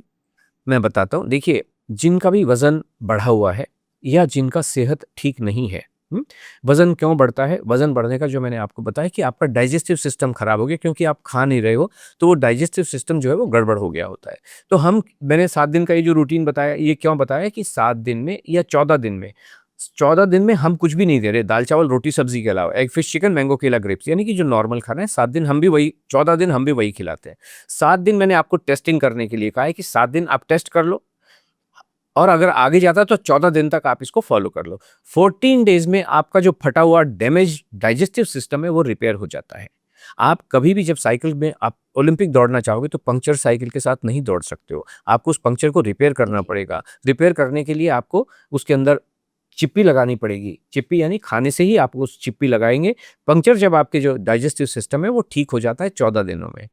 उसके बाद में हमारे भी प्रोग्राम में हम धीरे धीरे एक एक चीज इंक्लूड करते हैं। एक दिन आप पास्ता खाइए, एक दिन आप पिज़्ज़ा खाइए, बाकी सिस्टम वैसा ही रहेगा। तो रात जहाँ पे भी आपको खाना है, शाम को खाना है या रात को खाना है, तो वहाँ पे एक-एक चीज़ इंक्लूड कीजिए आप। फिर लोग क्या कहेंगे, अच्छा आप तो दाल चावल रोटी सब्जी के लिए बात करते हो, और हम ये भी कहते हैं कि जो पिज़्ज़ा होता है वो क्या होता है, एक रोटी के ऊपर सब्जी रखा, उसको बेक कर दिया। जी। रोटी सब्जी का एक अलग रूप है। जैसे दाल चावल का एक अलग रूप क्या होता है, खिचड़ी। ठीक है? तो इसी तरीके से रोटी सब्जी का पास्ता, पिज़्ज़ा एक अलग रूप है। पास्ता भी वही है कि रोटी को आपने गोल-गोल बना दिया और सब्जी के साथ में आपने पास्ता बना लिया। This is what it is, है ना? तो ये चीज़ आप उसको एक-एक चीज़ एक दिन इंक्लूड कीजिए। तो कुछ लोग कहते हैं पास्ता के साथ तो दाल चावल कौन खाएगा? हमने कहा बिल्कुल मत खाइए, है ना? तो खाना चाहें तो बहुत अच्छी बात है, बट नहीं खाते हैं तो आप केवल पास्ता का एक-एक चीज़ एक-एक दिन कीजिए कि आपका बाकी जो 4 मील हैं आपने वैसे खाए और 1 मील आपने चेंज कर दिया। चाहे उसके, और धीरे-धीरे जब आप आगे-आगे जाते हो तो सबसे डिफ़िकल्ट वाली जो चीज़ें होती हैं, कौन-सी चीज़ें डिफ़िकल्ट मानी जाती हैं? जैसे हम कहते हैं समोसा, इस समय हमें डिफ़िकल्ट लग रहा है क्योंकि वो अभी हमने इंट्रोड्यूस किया। जो गोलगप्पे हैं वो तो 19th डे, 19वें या 20वें दिन ही हम इंट्रोड्यूस कर देते हैं कि भाई ठीक है अब गोलगप्पे खाओ। तो गोलगप्पे जब कितने खाते हैं? पेट भर के खाते हैं। मतलब ऐसा नहीं कि 6 खाने हैं या 1 खाना है, चीट के हिसाब से 1 रसगुल्ला, ऐसा नहीं है। जब रसगुल्ला सॉरी, गोलगप्पे खाने बैठेंगे ना, जितने पानी पताशे, क्या कहते हैं आप लोग यहाँ, पानी पताशे कहते हैं। बिल्कुल। जितने खाने हैं उतने खाइए, और वज़न उस तभी भी कम होता है, अगले दिन ही कम होता है, एजेस नहीं लगते। तो इस तरीके से हम धीरे-धीरे इंट्रोड्यूस होता है अंडर गाइडेंस, और जब आप सीख जाते हैं, जब गुरुजी के साथ में आप जब एक्सपीरियंस गाइडेंस में चलते हो ना, तो आपको पूरा कॉन्फिडेंस आ जाता है कि हाँ, पास्ता भी मेरे जीवन में, पास्ता का हमारा रिकॉर्ड है, जिस दिन पास्ता मील में होता है ना, 1 किलो 800 ग्राम का रिकॉर्ड है। एक ही दिन में, मतलब हमारा रिकॉर्ड तो हर दिन पे होता है ना। तो आज अभी तक आपने जो किया सो किया, आज आपका पास्ता का दिन है, तो आपने वज़न ऑलरेडी यहाँ पे लिया हुआ है, और आपके मील में पास्ता है। ऐसा नहीं कि दिन भर पास्ता है, दिन भर मतलब रूटीन चलता है, और एक मील आपने पास्ता खाया, कितना खाया? पेट भर के खाया। अगले दिन का वज़न 1 किलो 800 ग्राम कम हुआ मिलेगा। ये सब चीज़ें प्रैक्टिकली डेमोंस्ट्रेटेड हैं और रियल लाइफ एविडेंस हमारे पास में है। तो जैसे अभी आप जनरली आप बोलते हैं कि कैलोरी काउंट और प्रोटीन काउंट कुछ नहीं, आप मानते नहीं हैं उस चीज़ को, बट ये चीज़ ऑलरेडी पहले हमारे साइंटिफिक प्रूफ है इनके, जैसे आप बोल रहे थे अभी मूंग की दाल में प्रोटीन नहीं होता, बट शायद मेरे ख्याल से तो साइंटिफिक प्रूफ है इस चीज़ का कि मूंग की दाल में इतना ग्राम प्रोटीन होता है, इतनी मतलब ग्राम के हिसाब से। या साइंटिफिक एविडेंस क्या होता है? जो पेपर पे लिखा हो वो साइंटिफिक एविडेंस है, ओके? लेकिन और हमें पता नहीं वो किसने साइंटिफिक, मैं भी पेपर पे अगर मान लीजिए मैं किसी इंस्टीट्यूट, ये सारी की सारी चीज़ें फंडेड होती हैं। लेकिन सर उसका टेस्ट तो हुआ होता है ना नहीं, हमें पता नहीं, वो पेपर पे लिखा हुआ है। मैं तो यही कह रहा हूँ, मैंने आपसे क्या कहा कि मूँग की दाल में प्रोटीन होता है, मुझे दिखाओ। मैं पेपर की चीज़ को मानता नहीं हूँ। मान लीजिए, sorry to use this example, मान लीजिए एक मर्डर हो गया और वहाँ पे पुलिस वाले ने कहा सर गोली तो हमें मिली नहीं, लेकिन गोली का ये ज़ेरॉक्स है, जिस गोली से हत्या हुई है उस गोली का ज़ेरॉक्स है। कोर्ट मान लेगा क्या उस एविडेंस को? पेपर पे लिखे हुए साइंटिफिक एविडेंस को मान लेगा, या उसको गोली चाहिए? मैं ये कह रहा हूँ, अगर आप मुझे कुछ घुट्टी पिलाने की कोशिश कर रहे हो कि मूँग की दाल में प्रोटीन है और ये पेपर पे लिखा हुआ है, मैं भी एक पेपर लिख दूँगा कि मूँग की दाल में प्रोटीन नहीं होता है। मूँग की दाल में सुधीर आष्टा होता है। होगा? नहीं होगा। तो फिर कैसे? ये तो मुझे प्रूव करो ना। अगर साइंटिफिक एविडेंस क्या होता है? 30 लोग मिलके एक पेपर लिखते हैं, 30 लोग मिलके। 30 लोग में कौन होते हैं? जो कॉलेज में जो बीएससी, एमएससी, पीएचडी कर रहे होते हैं, तो उनका एक गाइड होता है, एक गुरुजी होते हैं। वो गुरुजी कहते हैं मेरा नाम लिखो और तुम 30 के 30 बच्चे एक क्लास में हो, उस सबका नाम घुसेड़ दो। वो पेपर लिखा जाता है। फिर वो पेपर कहीं प्रेजेंट होता है, कॉन्फ्रेंस में, क्योंकि उस पेपर को जांचने वाले लोग वैसे हैं जो थ्योरेटिकल बैठे हुए किताबें पढ़ पढ़, उनको लगेगा वाह क्या बेहतरीन इंग्लिश लिखी है, क्या लिखा है, और नए नए 3-5 शब्द लिख देते हैं उसके अंदर में कि ये है। और उसके बाद में उस हर रिसर्च पे, जो आप साइंटिफिक रिसर्च का देखिए, आप भी देखिए करके जो करना है, हर रिसर्च पेपर के अंत में क्या लिखा होता है? ये अधूरी रिसर्च है, इस पे और बहुत सारा काम करना बाकी है, इसलिए आप कीजिए। ये हर पेपर पे ये लिखा होता है। देन तो 30 लोग तो उसको लिखेंगे, उसके बाद में रेफरेंस आते हैं कि इसमें कहाँ कहाँ से रेफरेंस लिए। तो 30 रेफरेंस और होते हैं वहां पे। तो वो 30 लोगों ने 30 चीजों से कॉपी करके ये बना दिया होता है, फिर कहते हैं ये अधूरा है। ये साइंटिफिक एविडेंस होता है। साइंटिफिक एविडेंस का एक पर्पस है कि जो रियल लाइफ एविडेंस में कन्वर्ट होना चाहिए। एक जो आपकी धारणाएं हैं वो सबूतों के साथ प्रूव होनी चाहिए। मैं तो बैठा हूं ना, मूंग की दाल में से प्रोटीन को अलग करना इतना डिफिकल्ट तो नहीं होगा। जिस व्यक्ति ने किया है वो दोबारा करके दिखा दे। अगर मुझे ऐसे बताइए, ए आर रहमान ने एक संगीत बनाया जय हो, वो जय हो वन टाइम बनाया कि सैकड़ों टाइम बना सकता है? कितनी भी बार बजा सकता है, गा सकता है कि न गा सकता है? जी। तो अगर किसी व्यक्ति ने एक बार मूंग की दाल में से प्रोटीन ढूंढ लिया है तो मुझे भी दिखा दे, मैं तो पैसे देने को तैयार हूं ना। लेकिन पॉसिबल नहीं है। मैंने तो कहा है लोगों से कि भाई मैं पराठा लेके आता हूं, सिंपल काम है ना प्रिंसी जी, मैं एक पराठा लेके आता हूं। मैंने इनसे कहा, जो साइंटिफिक वर्ल्ड के लोग बैठे हुए हैं, लेबोरेटरीज, बड़ी से बड़ी लेबोरेटरीज है, मैंने चिट्ठी लिखा है। मैंने उनसे कहा कि एक पराठा, एक भटूरा, एक पूरी, एक समोसा और एक इडली, एक बर्गर और एक फ्राइज मैं आपके पास लेके आता हूं। प्लीज मुझे उसका कैलोरी मेजर करके दिखा दीजिए, कैलकुलेट करके नहीं, मेजर करके दिखा दीजिए। कोई तैयार नहीं है। एक आध ने मुझसे बात भी किया, सर पॉसिबल नहीं है। समोसे की कैलोरी को, पराठे की कैलोरी को, किसी भी चीज की कैलोरी को मेजर करना पॉसिबल ही नहीं है। और मेरा तो सबसे रिक्वेस्ट है, बुला लो ना मुझे, मैं तो आने को तैयार बैठा हूं, अपने खर्चे पे आऊंगा, आपकी जो फीस होगी उसको देने के लिए तैयार हूं। कोई नहीं बुलाता है। क्यों? होता नहीं है। ये सब थ्योरेटिकल चीजें हैं, सब लोग मानते हैं, जानते नहीं है। जानते हम है कैलोरी, होता नहीं है। होता तो मुझे बुलाता ना। एक व्यक्ति में तो इतनी हिम्मत होती कि जो मुझे बुलाता है आइए, और मेरे पास तो रिटर्न एविडेंस है। होता नहीं है, पॉसिबल नहीं है। और लेबोरेटरीज तो हमारे देश में भरी हुई हैं। हर न्यूट्रिशन पढ़ाने वाली हर फैकल्टी में है लेबोरेटरी, होनी ही चाहिए। बिना लेबोरेटरी के तो कॉलेज होता नहीं, होना भी नहीं चाहिए। देन इंडिपेंडेंट लेबोरेटरीज हैं जो फसाई अप्रूव्ड, एनएबीएल अप्रूव्ड, बहुत सारी लेबोरेटरीज हैं। हमने उनको लिखा, बिल्कुल भी नहीं, पॉसिबल ही नहीं। वो कहते हैं कौन, ये चीज रिटर्न में नहीं कह सकते हैं, लेकिन फोन उठा के कहते हैं सर पॉसिबल नहीं है, नहीं हो पाएगा। सर जैसे आपने बताया आप प्रोटीन को मानते ही नहीं है, तो आजकल जो लोग प्रोटीन पाउडर बेच रहे हैं, जो कंपनीज हैं, बड़ी बड़ी कंपनी, वो प्रोटीन पाउडर बेच रही हैं, कह रही है ये पूरा प्रोटीन का, इतने ग्राम प्रोटीन लो, जो हमारा वेट होता है जनरली उसके अराउंड हमें प्रोटीन लेना चाहिए। तो ये जो प्रोटीन पाउडर है फिर वो एग्जिस्ट ही नहीं करता उसमें मतलब मुझे नहीं पता ये प्रोटीन पाउडर बनता काहे से है। जनरली? कुछ सोया से बनते हैं, कुछ मिल्क से बनते हैं, और जो लोग कुछ मेरी जहां तक जानकारी है, एक चीज होती है कि आपने दूध को, पनीर बहुत अच्छा माना जाता है ना, जी आप जो कह रहे हो कि दूध का जो प्रोटीन होता है वो पनीर होता है, यस और नो, पनीर, है ना? जी पनीर कहाँ से बनता है? दूध को आपने फाड़ दिया, जी उसमें से पनीर बना, वो जो उसका प्रोटीन प्रोटीन अलग हो गया। जी और वे प्रोटीन के बारे में ये कहा जाता है कि पनीर निकालने के बाद में जो पानी बचता है, उस पानी में से ये कुछ प्रोटीन फर्दर निकाल लेते हैं, जिसको वे प्रोटीन कहा जाता जी है। यानी कि आपने दूध को फाड़ा और उसमें से अच्छी अच्छी चीजें पनीर के रूप में बाहर आ गई, तो बचा हुआ क्या है? बचा हुआ कचरा है कि नहीं बच रहा? वो कचरा है। जो अच्छी चीज आपने निकाल ली, तो वो बचा हुई चीज तो कचरा हुई कि नहीं हुई? आपने पेट्रोल में गाड़ी स्टार्ट की तो पेट्रोल से तो आपको एनर्जी मिल गई, जो धुआं निकला वो तो बेकार ही है ना। और उसको आप शुद्ध करने के चक्कर में लगे होते हो कि भाई पेड़ उगाओ, जिससे कि ये जो कार्बन डाइऑक्साइड निकल रही है ये हार्मफुल है, इसको ऑक्सीजन में कन्वर्ट करो। जी यानी कि किसी भी चीज का जो वेस्टेज है वो हार्मफुल होता है कि नहीं होता है? और उसमें से भी आपने उस हार्मफुल चीज में से भी कुछ निकाल के लेके आ गए, तो वो हार्मफुल सुपर हार्मफुल होगा कि नहीं होगा? होगा कि नहीं होगा? और जब आपको निकालना ही था तो ये पनीर क्यों, ये क्यों बेच रहे हो? और हमें पता नहीं उसमें से बना रहे हैं कि नहीं बना रहे। नंबर वन, वो बेनिफिशियल है कि नहीं है पता नहीं है। बेनिफिशियल क्या होता है? अगर किसी ने आपने कहा इसके तो साइंटिफिक एविडेंस होते हैं। साइंटिफिक एविडेंस में ये कह रहा हूँ, साइंटिफिक एविडेंस क्या होते हैं? जो कागज़ों में लिखे होते हैं, कोई लेबोरेटरी में कोई एक्सपर्ट लोग, साइंटिस्ट लोग बैठ के कर रहे हैं। जी। मैं उसके पास जाऊँ इस पराठे पे, मान लीजिए आप साइंटिस्ट हैं, अपनी लैब खोल के बैठे हुए हैं। मैं कह रहा हूँ कि आप ये मेरा पराठे पे आप एक्सपेरिमेंट करो, आप करोगे? क्यों? अगर कब करोगे?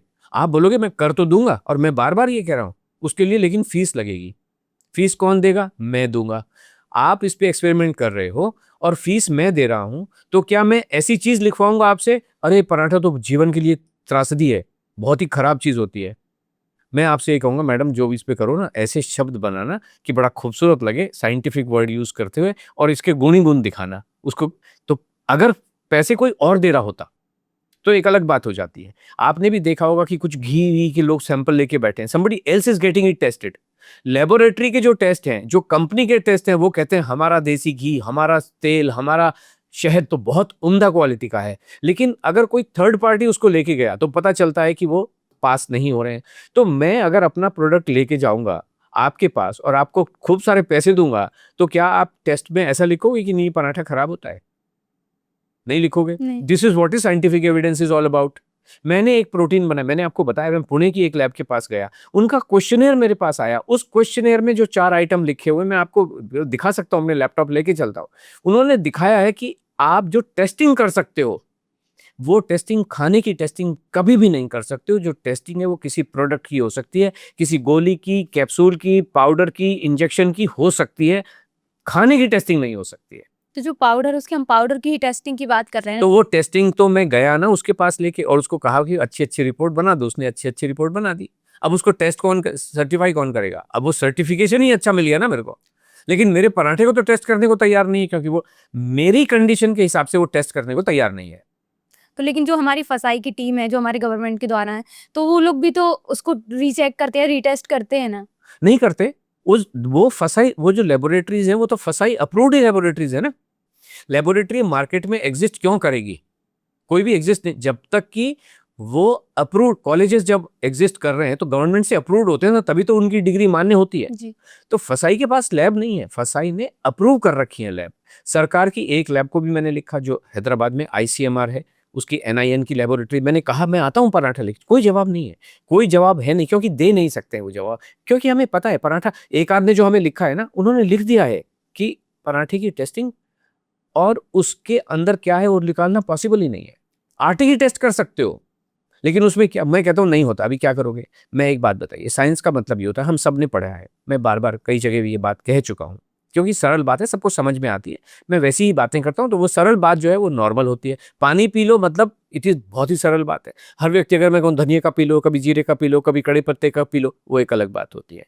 तो सरलता से मैं ये कहता हूँ, सबने हमने पढ़ा है कि चीनी का एक केमिकल फ़ॉर्मूला होता है जी। जिसको C12H22O11 बोलते हैं। जी। और हमारा एक हेक्सागन स्ट्रक्चर भी होता है कि भाई ये कार्बन है, यहाँ पे हाइड्रोजन लगी है और ये इस तरीके से बैलेंस हो गया। यस। प्रोटीन का फ़ॉर्मूला बता दो ना आप मेरे को, बता दो क्या होता है? मीथेन का फ़ॉर्मूला CH4 होता है कि नहीं होता है? जी। एसिटिलीन का C2H2 होता है कि नहीं होता है? प्रोटीन का फ़ॉर्मूला बता दो मुझे।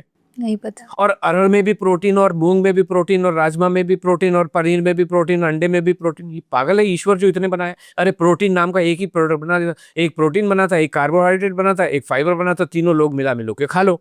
जिसको ये खाना है वो ये खा लो। ये सब मतलब ये दालें इतनी तरह की बना रखी है, तो पागल है। एक व्यक्ति कहता है कि अरहर की दाल से तो मुझे एसिडिटी हो जाती है, लेकिन मूँग की दाल मुझे ठीक लगती है। कोई कहता है मसूर की दाल ठीक लगती है, राजमा से मुझे प्रॉब्लम हो, तो क्यों प्रॉब्लम हो रही है? तो मैं कुछ भी खाऊँ? लेकिन ऐसा नहीं होता है। ये जो चीज़ है ये दावा कर सकते हैं कि जानते हैं, जानते थोड़ी हैं, किताबें ही तो पढ़ी हैं। बट मुझे बताओ ना, मुझे एक भी व्यक्ति को जिनको एक डिग्री मिली हुई है, मेरे साथ जो पॉडकास्टर्स हैं वो या तो जर्नलिस्ट हैं या जो इस विषय में जानने की इच्छा रखते हैं, वो जो ये दावा करते हैं कि हम इस जीवन विज्ञान को जानते हैं, एक भी व्यक्ति में हिम्मत नहीं है। अगर है तो मुझे इनवाइट करो ना। 2 व्यक्तियों ने मेरे कमेंट में दिया कि इनको कुछ पता नहीं है, पॉडकास्टर को पता नहीं होता, इनसे कुछ भी सवाल पूछते हैं। तो मैंने उनको कहा, उनके लिखा कि my name is so and so, मेरा नंबर ये है, मुझे बुलाइए। उनमें हिम्मत नहीं होती है बुलाने की, क्योंकि उनको पता है कि उनकी जितनी भी चीज़ें सब थ्योरेटिकल रटी हुई तो हैं किताबों से। एक डिग्री मैंने मान लीजिए मैकेनिकल इंजीनियरिंग पढ़ी है, तो मैंने भी तो रटा ही है ना। रट के एग्जाम दे दिया, एग्जाम में 100 में से 100 नंबर आ गए, वंडरफुल, आष्टा जी बहुत इंटेलिजेंट व्यक्ति। अरे इंटेलिजेंट क्या है, रटी हुई, मैं खोपड़ी में कितना रट सकता हूँ और एग्जाम में कितना उलट सकता हूँ, वही है। जी। जीवन विज्ञान जानने वाले लोग आज सब जानते हैं, नमस्ते करते उनको कहता हूँ। धीरूभाई अंबानी जी की तो पढ़ाई लिखाई जो भी हुई थी वो तो जहाँ से आए, यमन से आए, कहाँ से आए, और उन्होंने इतना बड़ा एम्पायर क्रिएट किया। फोर्ड जिन्होंने कार का निर्माण किया, हेनरी फोर्ड, वो तो अंगूठा छापते कंप्लीटली, लेकिन आज दुनिया को तब्दील किया ना उन्होंने। हर चीज का एविडेंस हो, ऐसा कुछ थोड़ी। लोगों ने कितने कहा, ये जो जब ट्रेन चली थी तो ट्रेन में कोई बैठने को तैयार नहीं था, जब प्लेन बना था तो प्लेन में बैठने को कोई तैयार नहीं था, बट फाइनली जो ट्रुथ विल प्रिवेल, और आप जैसे लोगों के माध्यम से जब ये जाएगी और लोग 7-7 दिन एक्सपेरिमेंट करेंगे तो दूध का दूध और पानी का पानी पता चलेगा ना। जी। और हम तो यही कह रहे हैं कि तुम खाना खा लो ना। ये जो 25 ग्राम के स्कूप भर भर के पी रहे हो, 5,000 रुपए में महीने का घर का राशन आएगा कि नहीं आएगा? आएगा कि नहीं आएगा? जी, बिल्कुल। फिर तो जैसे अभी आपने धीरूभाई अंबानी की बात की, तो जनरली जो उनके बेटे हैं, उनको लेकर यही चर्चाएँ रहती कि उनको कोई बीमारी है, उनका वेट कम नहीं होता। तो क्या उनके पास तो इतने रिसोर्सेज़ हैं, वो आपको भी कॉन्टैक्ट कर सकते हैं, तो वो अपना वेट कम तो वैसे भी कर सकते हैं ना? जी, तो ऐसे लोग क्यों नहीं कर पाते अपना वेट कम? क्योंकि सबके रास्ते गलत हैं।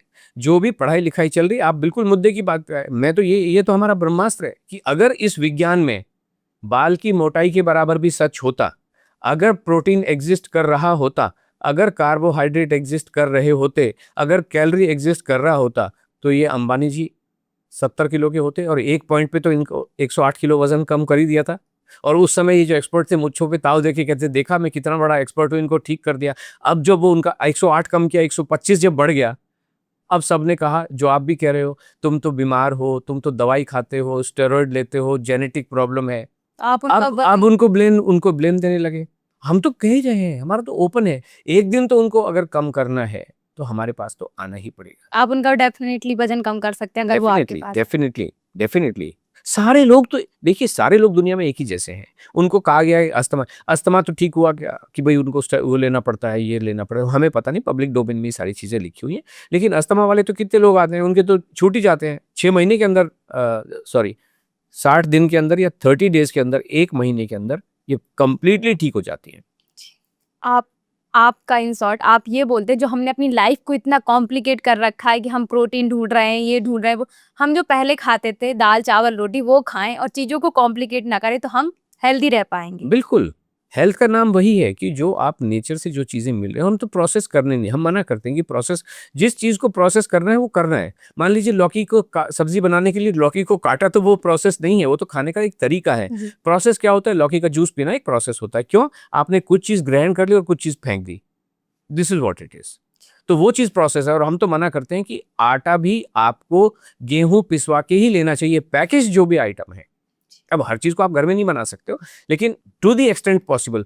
पहले ज़माने में तो जब तक ये पैकेज आटे नहीं थे, आज से मान लीजिए 20 साल, लोग अभी भी पिसवा ही रहे हैं ना, तो जी। गेहूं पिसवा के ले लो। क्यों? इसके साथ जो तेल आते हैं, जैसे पुराने ज़माने में, फिर बीच में साइंटिस्ट आए, जो आप कह रहे हो, तेल में पूफा होता है, सूफा होता है, मूफा होता है, फूफा होता है, बुआ होती है, और आपको तेल। अब क्या हो गया अल्टीमेटली? यही हो गया कि आपको जो तेल है, कच्ची घानी का तेल जैसा तेल निकलना चाहिए, जैसे पहले कोलू में निकलता था, सरसों के बीज डाले, कोलू चलाया और उसमें से तेल निकला, तो ह्यूमन कंजम्पशन के लिए हो गया, उसकी जो खल बनी वो जानवरों के लिए हो गया, और दोनों बड़े प्रसन्न थे। आज भी जानवरों को खिलाने के लिए वो सरसों के वो खिलाई जाती है ना। जी। और यहाँ पे अब ये होने लगा कि नहीं, आप जो है जब रिफाइंड करते हो, डबल रिफाइंड करते हो, पहले एडवर्टीजमेंट आते थे, साइंटिफिक एविडेंस होते थे कि डबल रिफाइंड ऑयल स्वास्थ्य के लिए अच्छा होता है, उसमें से हमने सब लेकिन उसकी वजह से तो, इसीलिए तो मानव जाति, जितने ये साइंटिफिक एविडेंस आते जा रहे हैं, टेक्नोलॉजी के फील्ड में जितने एविडेंस हैं, आज आईफोन 15 बना, 16 बना, 17 बना, समय के साथ बेटर होता जा रहा है ना। जी। तो ये जो मेडिकल विज्ञान जो चल रहा है या हेल्थ विज्ञान जो चल रहा है, इसकी वजह से मानव जीवन इतना परेशानी में क्यों आता जा रहा है समय के साथ, कि बच्चे पैदा करने भी भूल गए। नॉर्मल तरीके से बच्चे भी पैदा नहीं होते हैं। आज हिंदुस्तान में 2-2.5 करोड़ जन्म होते हैं सालाना। 2.5 करोड़ में से 50% सी सेक्शन से होते हैं। क्यों होते हैं? एक्सपर्ट लोग आपके जीवन को क्यों नहीं बना सकते कि नहीं, मैं आपको, जो नेचर की प्रोसेस है वैसे। आज सबकी कॉन्स्टिपेशन कितनी बड़ी इशू है, माइग्रेन कितना बड़ा इशू है, कर नहीं पाते हैं ठीक। मैनेजमेंट की बात करते हैं, knee pain management, migraine management. हम कहते हैं नी ठीक होंगे कि नहीं होंगे? नहीं ठीक होंगे, लेकिन ऑपरेशन कराना पड़ेगा। माइग्रेन का तो कोई भी उपाय होता नहीं है। जी, तो ये जो बीमारियाँ सारी हम लोगों को जो अब जनरेशन आ रही हो रही हैं, जैसे अर्थराइटिस आपने बताया, और भी माइग्रेन वगैरह। तो ये सारा हमारा खाने और लाइफस्टाइल की वजह से है। इनको कहते ही लाइफस्टाइल डिजीज है। लाइफस्टाइल का मतलब ही एक होता है कि आपकी हैबिट्स कैसी हैं और आपका जो रूटीन है वो कैसा है। फाइनली आपका जीवन में डिसिप्लिन कैसा है, आप क्या खा रहे हो, क्या नहीं खा रहे हो, केवल उस पर डिपेंडेंट होता है। गाय को योगा करते देखा कभी? करवाते हो? जो लोग डेयरी में गाय पाल रहे हैं, गाय का स्वास्थ्य अच्छा रहे, अच्छा दूध दे, कोई योगा करवा रहा है, प्राणायाम करवा रहा है कि गाय की एक नथुनी पकड़ के बैठा है कि अभी इधर से अनुलोम कर, उधर से विलोम कर और ये लगा? कोई करवा रहा है? क्यों नहीं करवाते? गाय को क्यों इंटरमिटेंट फास्टिंग नहीं करवाते कि बॉस ज्यादा अच्छा दूध दोगी, स्वस्थ रहोगी, जीरो फिगर में रहोगी? क्यों नहीं करवा रहे? भैंसों को क्यों नहीं करवाते हैं? बल्कि उनको तो और कैसे अच्छे से अच्छा खाना खिलाएं। अगर स्वास्थ्य बनाना है, कोई माँ ऐसी होती है जो बच्चे को खाना दे, इंटरमिटेंट फास्टिंग कर बेटा, ज्यादा अच्छा हेल्दी बनेगा, करवाती है कोई? जैसे ही कोई वो 18 साल से प्लस होता है, इस डायरेक्शन में शुरू कर देते हैं कि हमें अनुलोम विलोम करना है, हमें फलाना करना है, हमें ढिकना करना है। एंड रिजल्ट हम सबके सामने है। लोगों को आज की डेट में आईवीएफ के केस कितने बढ़ते चले जा रहे हैं समय के साथ। सारी चीजें एबनॉर्मल हो गई हैं। मेडिकल साइंस हमारी लाइफ को और वर्स बनाते नहीं, हैं। हम ये नहीं कह रहे कि वो जो अलग-अलग आयाम है, हम जो भी मेरे वक्तव्य हैं वो वेट लॉस से संबंधित है और इस बात पे एक्सपीरियंस पे बेस्ड हैं कि हमें पार्टिसिपेंट जो हमारे साथ बात कर रहे हैं, 2 तरह के पार्टिसिपेंट हमसे आते हैं, बात करते हैं, प्रोग्राम में जुड़ते हैं, नहीं जुड़ते हैं, अपने जो जीवन में शायद हमारी बात सुन के कल्याण करते होंगे। दूसरे ऐसे हैं जो 90 दिनों तक हमारे साथ रहते हैं और वो अपने समय-समय पे अपने जो एक्सपीरियंस है वो शेयर करते रहते हैं। तो हमारा उसके हिसाब से जो भी मैं कह रहा हूँ, जो लोग हमारे पास आ रहे हैं जिनका प्राइमरी पर्पस वेट लॉस करना होता है, उन मेडिकल जो साइंस है वो बढ़ ही रही है, लोगों के जीवन में कल्याण कर ही रही है, लॉन्जेविटी बढ़ ही रही है। लेकिन जो भी मैं कह रहा हूँ, वो कह रहा हूँ with respect to the weight loss part of it.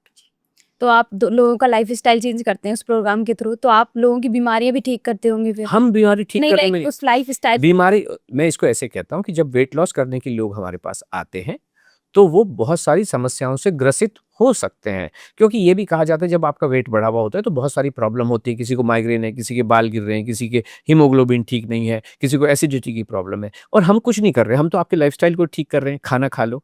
जब आप खाना खाते हैं तो वेट भी लॉस होता है, इंच भी लॉस होते हैं और आपके जो भी हेल्थ इश्यूज़ हैं, तो इसको हम ऐसे कहते हैं गिरते हुए बाल हो, टूटते हुए नाखून हो, हिलते हुए दाँत हो, वो ठीक हो जाते हैं। हम दावा नहीं करते कि मैं आपके हिलते हुए दाँत को ठीक करूँगा, हम ऐसा नहीं कह रहे। मैं आपकी डायबिटीज़ ठीक करूँगा, ऐसे नहीं करूँ मैं। हम ये कह रहे हैं जब आप आते हो, खाना खाते हो, तो आप ही बताओगे 10 दिन के बाद, 20 दिन के बाद कि मेरा जो ब्लड शुगर है उसका ये लेवल हो गया है। 90 डेज़ के बाद में आप ही बताएँगे कि मेरा जो थायरॉइड है वो अब ठीक हो गया है या ठीक होने की कगार पे है। मेरे जो घुटने का दर्द था वो बिल्कुल ख़त्म हो गया है। मेरे बाल अच्छे हो गए, मेरी स्किन बहुत अच्छी हो गई है, मेरी जॉ लाइन निकल आई है, मेरी डबल चिन ख़त्म हो गई है। आप ही बताएँगे। तो सर जैसे अभी आप बता रहे हैं कि लोग आपको बताते हैं, तो आपके पास कोई ऐसा केस हो जिसमें कोई आपके हिसाब से जो बीमारी जनरली रिलेट ना करती फिर भी डाइट प्लान और हेल्दी प्लान से सही हो गई हो? देखिए 2 चीज़ें ऐसी होती हैं, माइग्रेन कोई भी व्यक्ति बता देगा, लेकिन कुछ आपके हेल्थ इश्यूज़ होते हैं जिनको आपको पब्लिकली, क्योंकि हमारा सारा प्रोग्राम तो पब्लिक है, सामने सबके सामने होता है। जी। कुछ चीज़ें ऐसी होती हैं जो आपको बताने के लिए ज़बरदस्त स्ट्रेंथ चाहिए कि लोगों के सामने बोल सको और वो भी आप समझ सकते हैं कि कुछ ऐसे हमारे बॉडीली पार्ट्स होते हैं जिनके बारे में आप पब्लिकली डिस्कस नहीं कर सकते हो। तो मैं यहाँ पे बताता हूँ 3 चीज़ों के बारे में हमें डेफ़िनेटली बताया गया है। एक तो एक लेडी आई थी जिनके आर्म पिट्स में कुछ इन्फ्लेमेशन हो जाता है, कुछ जमाव हो जाता है, कुछ गाँठें सी पड़ जाती हैं, है ना? तो वो उनकी ठीक हो गई 90 डेज़ के भीतर में। जो भी इस तरीके के कहीं एक्यूमुलेशन हो जाता है या गाँठें सी पड़ जाती हैं, वो कंप्लीटली घुल के उनकी ठीक हो गई। दूसरा आई थी, एक डॉक्टर थी, वो एक्चुअली गायनेक डॉक्टर थी, बैंगलोर से उन्होंने जॉइन किया था।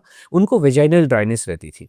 ये हर व्यक्ति शेयर नहीं कर सकता है, लेकिन वो डॉक्टर थी तो हिम्मत थोड़ी ज़्यादा होती है। तो उन्होंने बताया कि ये बिल्कुल उनकी ठीक हो गई है 90 डेज़ के, जबकि उनकी पूरी फ्रेटर्निटी जो नहीं, उनके पूरे जो दोस्त थे, उनके जो प्रोफ़ेसर थे, अल्टीमेटली उन्होंने कहा कि बॉस कुछ नहीं कर सकते, इसका नथिंग कैन बी डन, क्योंकि वो सब मेडिसिन डिपेंडेंट या, लेकिन जब ये रूटीन फ़ॉलो किया तो उनका ये ठीक हुआ। तीसरा अभी ये तो 6-8 महीने पुरानी बात है।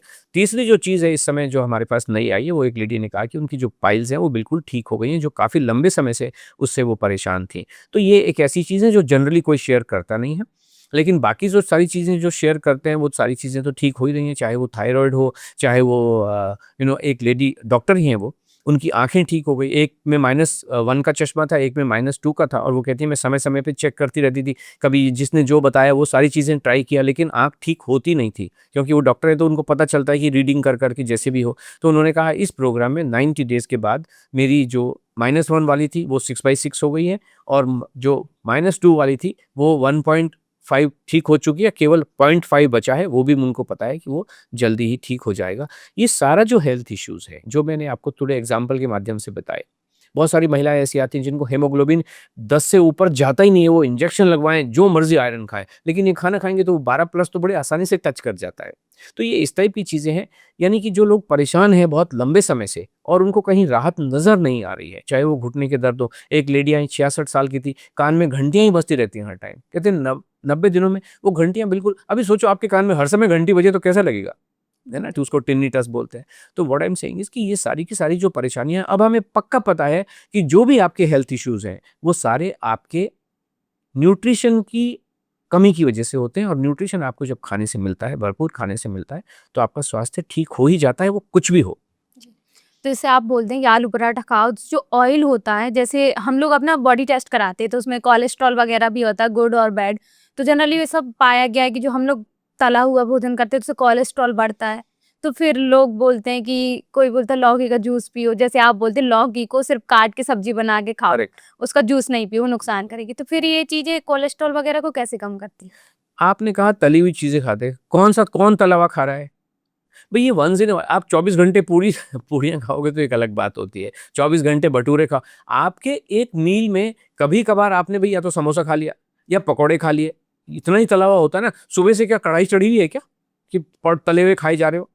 ये अपभ्रंश है, लोगों ने किसी चीज को एक्साजरेट कर दिया, तिल का ताड़ बना दिया हुआ है। भाई कभी तो आप पकौड़े कौन से रोज खा, आप मुझे बताइए, एक नॉर्मल हाउस होल्ड में क्या होता है, भाई आज बारिश पड़ी, आज पकौड़े खाएंगे, जी। वंस इन अ वाइल, हफ्ते में एक दिन खाते हो ना, तो खा लो ना। तो लोगों का कोलेस्ट्रॉल कैसे बढ़ जाता है? मीजर वो तो मीजरेबल है ना। नहीं, बात वो नहीं है, मैं ये नहीं कह रहा हूं, अगर आपका पता चल गया है, क्या कोई कम कर पाता है क्या? उसको जीवन भर कम कर पाता है कि वो इंपॉर्टेंट है? अभी कोलेस्ट्रॉल पता चल गया, अगर आपको ये पता चल गया कि साइकिल में पंक्चर है, तो एक एक्सपर्ट उसको ठीक कर देता है ही नहीं कर देता है? जी। पता चलाना इंपॉर्टेंट है, पता चल गया तो आपको ये पता चल गया है कि आपको थायराइड है, तो कोई माइका लाल ठीक कर पाता है क्या? जीवन भर ठीक कर पाता है क्या? खुद से ही कर सकते हैं। That is what exactly I am saying, कि कोलेस्ट्रॉल पता चलना खाना खाने से ही ठीक होता है। ये जितनी भी सारी चीज़ें होती हैं, कभी ये आता है कोलेस्ट्रॉल स्वास्थ्य के लिए खराब है, फिर थोड़े दिन में आता है कोलेस्ट्रॉल स्वास्थ्य के लिए बहुत अच्छा है, कोई प्रॉब्लम नहीं है। कभी कहता है कोलेस्ट्रॉल डाइटरी, आपके जो भी आप खा रहे हो उसकी वजह से बढ़ता है, कभी कहते हैं डाइट का कोई फर्क नहीं पड़ता है। ये तो हर तरीके का पेपर लिखा हुआ है ना। एविडेंस तो इस बात पर डिपेंड करता है कि गूगल पे आप लिखते क्या हो, उसी पर डिपेंड करेगा। एक लेडी ने पूछा जो लौकी का जूस है ये तो बहुत फायदेमंद होता है, क्यों? उन्होंने सवाल ही ये पूछा कि लौकी का जूस कितना फायदेमंद होता है, तो वो गूगल उतना उतना बता देता है। मैं ये लिखता हूँ कि मेरे को ये जानना है, लौकी का जूस, लौकी में फायदे हैं कि नहीं, मुझे क्वेश्चन नहीं है। लौकी का जूस जो है उसको पी के कितने लोग मर चुके हैं, तो गूगल से पूछो, please give me a list of those people who have died after consuming लौकी का जूस, वो बता देगा, सैकड़ों नाम बता देगा। लेकिन जिस किसी को कोलेस्ट्रॉल जिस किसी का बढ़ गया है तो आप कुछ सजेस्ट करेंगे उनको कम करने के लिए? सजेस्ट, हमारा तो सजेशन यही है, ये रूटीन जब आप फॉलो करके चलते हो 5 मील्स अ डे, इससे ठीक होता ही है। भाई आप इसको रूटीन को 1 महीना लेके चलो और चेक करा लो ना कोलेस्ट्रॉल, कहाँ प्रॉब्लम कहाँ है?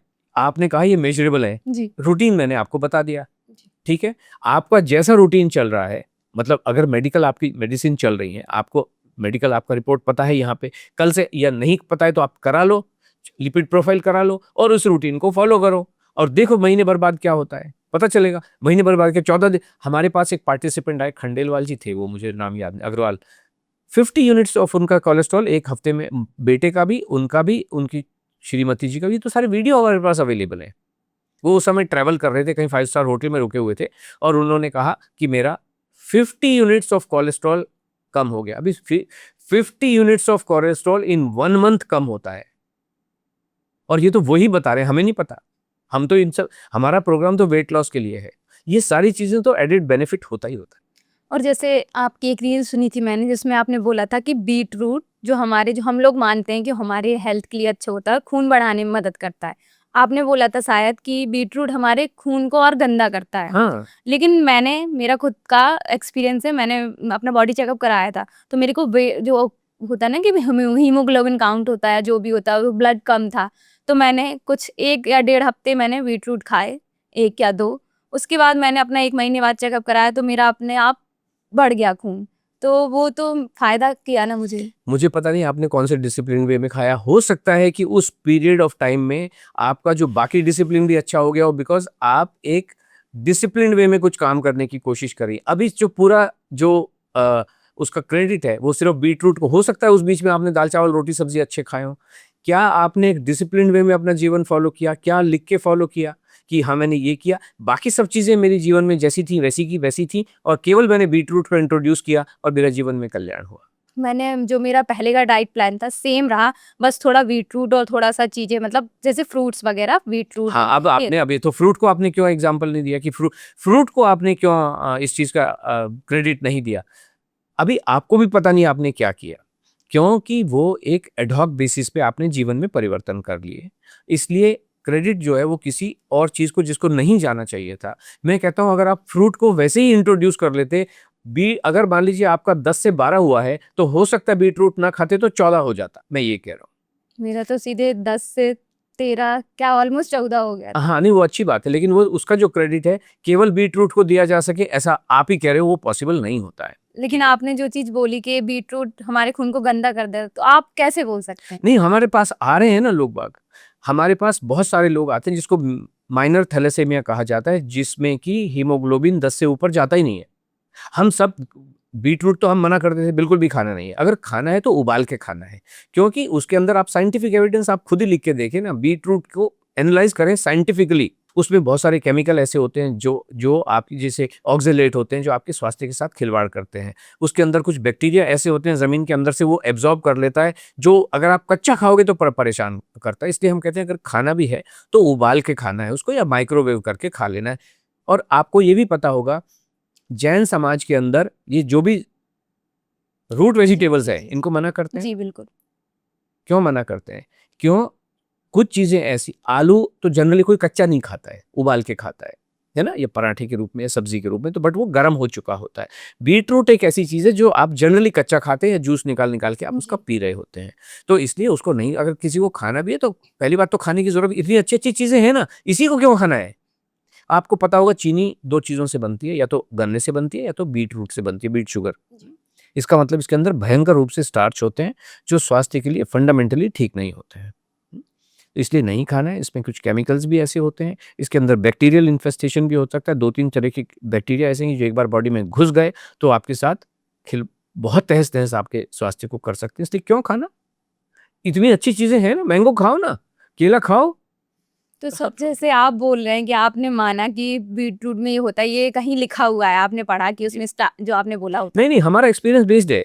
हम ये कह रहे हैं कि हमारे पास मेजर थैलेसेमिया के लोग आते हैं, वो ये कहते हैं उनको ये प्रॉब्लम, गैस्ट्रिक प्रॉब्लम, फलाने कोई भी व्यक्ति के साथ कोई भी जो प्रॉब्लम होती है वो आइसोलेशन में इंडिपेंडेंटली नहीं होती है कि ओनली माइग्रेन है, ऐसा नहीं होता है ना? बहुत सारी प्रॉब्लम्स होती हैं। तो हम जब उनसे पूछते हैं कि भई आपको और क्या-क्या प्रॉब्लम है? तो वो कहते हैं मेरा हीमोग्लोबिन बढ़ा हुआ नहीं है, और हमें पता भी नहीं। हमारा प्रोग्राम वेट लॉस के हिसाब से शुरू होता है। महीने, डेढ़ महीने के बाद में वो आते हैं कि मेरा हीमोग्लोबिन 9 से ऊपर जाता नहीं था, इंजेक्शन लगवाऊँ, गोलियाँ खाऊँ, बीटरूट के जूस पे जूस पीऊँ, स्मूदी पीऊँ, ये पीऊँ, वो पीऊँ, 9 से ऊपर जाता ही नहीं है, बिल्कुल भी जाता नहीं है। मैंने इन सब चीज़ों को बंद करके, क्योंकि हम तो बंद करवा ही देते हैं सारी चीज़ें, और मैंने आपका खाना खाया और आज मैं 14 पे, या 14 तो नहीं होता है, 12-13 पे बैठी हुई।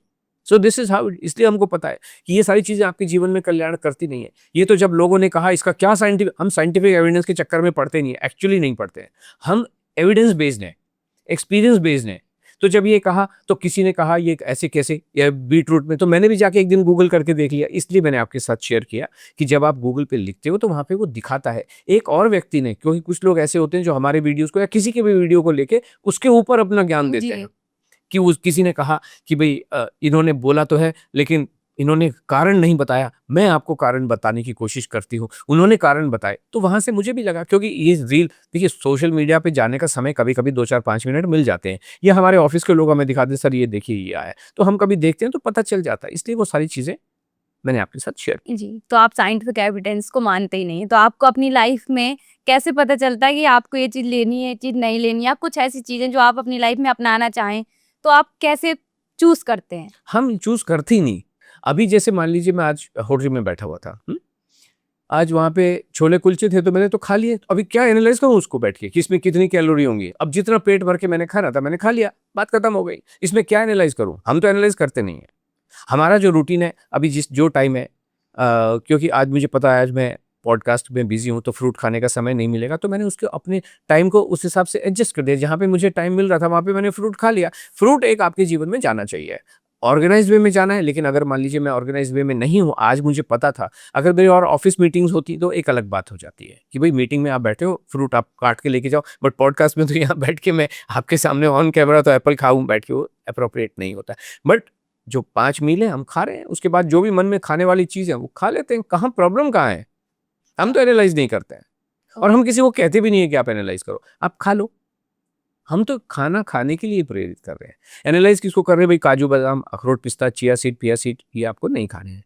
तो सर जैसे आपने बोला आप एनालाइज नहीं करते, तो आपने कभी कोई चीज़ खा ली हो वो आपको नुकसान कर गई फिर? एक्चुअली यस, आपने बिल्कुल ठीक कहा, नुकसान कर गई। हम महाबलेश्वर गए थे एक बार घूमने के लिए और जितने भी हिल स्टेशंस होते हैं यहाँ पे, ये point, suicide point, tiger point, जी, जी। सनराइज़ पॉइंट, सनसेट पॉइंट होते हैं, वहाँ पे मूली बिक रही थी बड़ी। और मुझे बचपन की याद आ गई जब हम लोग मार्केट में, ये घर में ही एक्चुअली, मूली के ऊपर नींबू मिर्चें वगैरह लगा के खा लेते तो बड़ा टेम्प्टिंग लगा मुझे और थोड़ा-सा याद आ गया। तो मैंने खा, आशा जी ने मना किया, ऐसे रोड साइड में मत खाओ। बिकॉज़ समय के साथ हमारे भी जो सिस्टम्स हैं वो उतने ज़्यादा स्ट्रॉन्ग नहीं कहना चाहिए, बट वो इम्यूनिटी नहीं रही है, क्योंकि हमने अपने उबले हुए पानी पी रहे हैं। पहले तो कुछ भी कहीं से भी पी लिया, हमारे प्याऊ होती थी गाँव में, ओक लगाया और स्कूल से आते-जाते पानी पी लिया, तो वो एक अलग तरीके की चीज़ थी। तो वो मैंने मूली खा ली और हम गाड़ी से गए थे, करीबन साढ़े 5-6 घंटे का रास्ता है बॉम्बे से। मतलब मुझे शाम होते-होते तक डाइजेशन प्रॉब्लम हो गई, उल्टी आनी शुरू हो गई। बड़ी मुश्किल से मैं ड्राइव करके वापस लेके आया। तब से हमने कहा कि नहीं, इसीलिए हम ये कह रहे हैं ना कि ये आप जो बीटरूट के लिए इसी मना की, अंडरग्राउंड जो चीज़ें होती हैं, root vegetable, you need to eat them very, very carefully. हम देखिए, मैं आपको बताऊँ हमारा क्या करता है, अगर गाजर भी, हम गाजर खाने में कोई प्रॉब्लम नहीं है, बट हम उसको माइक्रोवेव करके ही खाते हैं। बैक्टीरिया जो चीज़ें होती हैं, वो बैक्टीरिया आपके जीवन के साथ बहुत परेशानी कर सकता है, इसलिए थोड़ा-सा केयरफुल रहना तो बहुत ज़रूरी होता है। लेकिन अगर पकी हुई चीज़ कुछ खा रहे हो और आपको ये लग रहा है कि वो नुकसान कर सकती है, जैसे अभी आपने कहा पकौड़े, है ना? तो अगर आपका जो मैंने आपको एक रूटीन बताया, अगर 80% आपका रूटीन ठीक है ना, तो हमारा ये मानना है कि वो जो 20% में आप पकौड़े खाओ, ये खाओ, वो खाओ, नुकसान करता नहीं। इसीलिए मैंने आपसे क्या कहा, 14 डेज़ के बाद में आप एक-एक मील को इंट्रोड्यूस जी, करो, जी। है ना? सो हम अपने प्रोग्राम में भी यही करा रहे हैं कि भई आप अगर 80% आपका प्रोग्राम जीवन, अगर 80% आपका रूटीन ठीक चल रहा है, तो 20% आप आनंद लो ना जीवन का, कहाँ प्रॉब्लम है? तो आपने बोला कि जो ग्राउंड में उगने वाली अंडरग्राउंड चीज़ें उगने वाली चीज़ें हैं, उनको हमको बॉयल करके कर खाना चाहिए। यस। जी। और जैसे अभी आजकल जो हम लोगों की जनरेशन है वो ऑलमोस्ट सभी लोग ही हेल्थ कॉन्शियस हैं, लेकिन चीनी को लेकर बहुत सारे लोग डाइट में इंक्लूड ही नहीं करना चाहते, बोलते हैं इससे ये होगा, वेट गेन होगा। तो आपका क्या कहना है? देखिए, जेन ज़ी तो एक अलग बात है। एक मैं एग्ज़ाम्पल देता हूँ डॉक्टर पवन सिंघल का, ये रियल लाइफ़ एविडेंस है। एविडेंस नहीं तो हो चुकी हैं। तो डॉक्टर पवन सिंघल ने भी कहीं सुना कि भई चीनी बहुत खराब है। उन्होंने चीनी, नमक, सारी चीज़ें बंद कर दी, तेल-वेल सब कुछ बंद कर दिया। योगा करते थे, उबला हुआ खाते थे। 53 साल की उम्र में आप सोचो, एक व्यक्ति कुछ नहीं कर रहा है, योगा कर रहा है, बड़े आराम से प्राणायाम, मेडिटेशन, ध्यान में लगा हुआ है। उसका जीवन 120 साल होना चाहिए कि नहीं होना चाहिए? होना चाहिए कि नहीं होना चाहिए? इसीलिए तो कर रहा है वो। जी। जेन ज़ी भी इसीलिए कर रहे हैं। लेकिन 53 साल की उम्र में वो हार्ट अटैक से उनकी डेथ हो गई। गाड़ी चलाते हुए योगा क्लास करने जा रहे थे अपनी सुबह-सुबह, और गाड़ी में ही उनका, लोग वेट कर रहे हैं उनके स्टूडेंट्स, फिर ढूँढने निकले तो पता चला रोड किनारे गाड़ी में उनका देहांत हो चुका है। ऐसे बहुत सारे लोग हैं। शरद जॉयस, जो पट्टाभी जॉयस थे केरला में, जिन्होंने हठ योगा का निर्माण किया, इनोवेटर थे वो उस चीज़ के। उनके पोते शरद जॉयस बड़े योगा गुरु, दुनिया में जाने-माने योगा गुरु का मतलब ये होता है अपने जीवन को थोड़ा-सा डिसिप्लिन्ड वे में रखने की कोशिश करता है, जो उनको समझ में आता है। जी। और समझ में आने का मतलब क्या है? ये 1 मील अ डे, एक ही बार खाना है, खाना नहीं है, जूस पीने हैं, लौकी के जूस, ऐशगार्ड के जूस, मुझे पता नहीं वो क्या करते थे, लेकिन ये योगी महात्मा यही सब काम करते हैं। 51 साल की उम्र में वहाँ पे अमेरिका गए हुए थे, अपने योगा कैंप के लिए, वहाँ हार्ट अटैक से मौत हो गई। अमेरिका हो, कोई भी हो, इनको कोई बचा नहीं सकता है। अभी कुछ दिन पहले, अभी 30 या 29 अगस्त के आसपास चेन्नई में एक बहुत ज़बरदस्त डॉक्टर थे, कार्डियक सर्जन थे, ओनली 39 ईयर्स ऑफ एज। अपने हॉस्पिटल में जिनके उन्होंने काटा-पीटी की होगी और वार्ड में राउंड ले रहे थे, "वे ठीक हो? कैसे हैं? प्रिंसी जी, सुधीर जी कैसे हैं?" अचानक से टपक गए। हार्ट का डॉक्टर का हार्ट फेल हो गया हॉस्पिटल के अंदर, और आप समझ सकते हो कि जब राउंड ले रहे हैं तो उनके साथ नर्सें भी होती हैं, पूरा एक कुनबा जी। कारवां चलता है उनका। उसमें उनके ही जैसे बहुत सारे लोग होते हैं। वो अगर ए लेवल के हैं तो ये ज़्यादा से ज़्यादा बी लेवल के, एक लेवल का फ़र्क होता है। कोई बचा नहीं सका हॉस्पिटल के अंदर में। तो ऐसा है, जीवन बहुत सरल है। ये सारे लोग जितने भी कर रहे हैं, जीवन को एबनॉर्मल कर रहे हैं। तो चीनी जितनी नॉर्मल है उतनी खा लो ना। मैं आपको बताऊँ, आज शनिवार के दिन हम बैठे हुए हैं। मैं हनुमान चालीसा के पाठ करता हूँ, और हनुमान चालीसा के जब पाठ करते हैं तो बेसन के लड्डू के साथ होते हैं। हम तो खा लेते हैं। क्यों जीवन को किसी दिन अगर मान लीजिए कोई वो नहीं है, कोई रेलेवेंस नहीं है, नहीं खाया तो नहीं खाया, खा लिया तो खा लिया। तो चीनी नुकसान नहीं करती है। बस भारत सरकार की सबसे बड़ी जो कंपनी है वो भी कह रहा है 25, भारत सरकार खुद कह रही है कि 25 ग्राम तक चीनी हर व्यक्ति खा सकता है हर दिन। 25 ग्राम चीनी आप समझते हैं क्या होता है? 5 चम्मच पर डे। ये तो सरकार कह रही है। और क्यों कह रही है? क्योंकि सरकार की आईसीएमआर ने एक डाइटरी गाइडलाइंस फॉर इंडियंस 2024 निकाली है। अभी मैं दफ्तर में बैठा हूँ, मैं अपनी मर्जी से कोई काम करूंगा क्या? बिल्कुल भी नहीं। जब सरकार कहेगी, क्यों कहेगी? कि भाई अरे देश के 56% लोग खाना खाने की वजह से बीमार हो रहे हैं, तो इसलिए कुछ करो, इनके लिए गाइडलाइंस निकालो। तो उन्होंने गाइडलाइंस निकाली, 5 साल की मेहनत के बाद वो गाइडलाइन निकाली है। उस गाइडलाइन में क्या कह रहा है कि आप 25 ग्राम तक चीनी खा सकते हो। इसका मतलब आप स्वस्थ रहे, गाइडलाइन का मतलब है स्वस्थ रहने के लिए 25 ग्राम तक चीनी। भारत सरकार बड़े से बड़े साइंटिस्टों के माध्यम से कह रही है 25 ग्राम चीनी, 30 ग्राम तेल आप डेफिनेटली खा सकते हो। लेकिन सर चीनी भी तो प्रोसेस्ड है ना। नहीं, हम ये नहीं कह रहे हैं। प्रोसेस तो दुनिया में मुझे लगता है हर चीज़ होती है। लेकिन उस चीज़ का जो समावेश है आपको अपने जीवन में कितना करना है। आपने ये कहा कि चीनी हमें कंज़्यूम करनी चाहिए कि नहीं करनी चाहिए। अगर आप मुझसे पूछो, और जो आपने अभी वक्तव्य दिया, दिस इज़ एब्सोल्यूटली करेक्ट। कोई भी प्रोसेस चीज़ आपके जीवन का हिस्सा, चीनी आपके जीवन का हिस्सा होनी नहीं चाहिए। बट हमने कहा कि जेन ज़ी ने इसलिए छोड़ दिया, तो हम कहते हैं भारत सरकार तो अलाउ कर रही है। साइंटिफिक एविडेंस ये कहता है, ये पहले वाली बात थी कॉमन सेंस वाली जो हम चलाते हैं। कॉमन सेंस क्या है कि प्रोसेस्ड इसलिए नहीं खानी चाहिए, zero, right? But scientific evidence क्या कहता है? 25 ग्राम चीनी आप खा सकते हो। तो दोनों वक्तव्य मैंने आपके सामने रख दिए। साइंटिफिक एविडेंस का रियल लाइफ एविडेंस है कि नहीं मुझे पता नहीं है, लेकिन हमारे जो वक्तव्य का एविडेंस आप डेफिनेटली करके देख सकते हो। आप निर्धारित कीजिए आपको क्या करना है।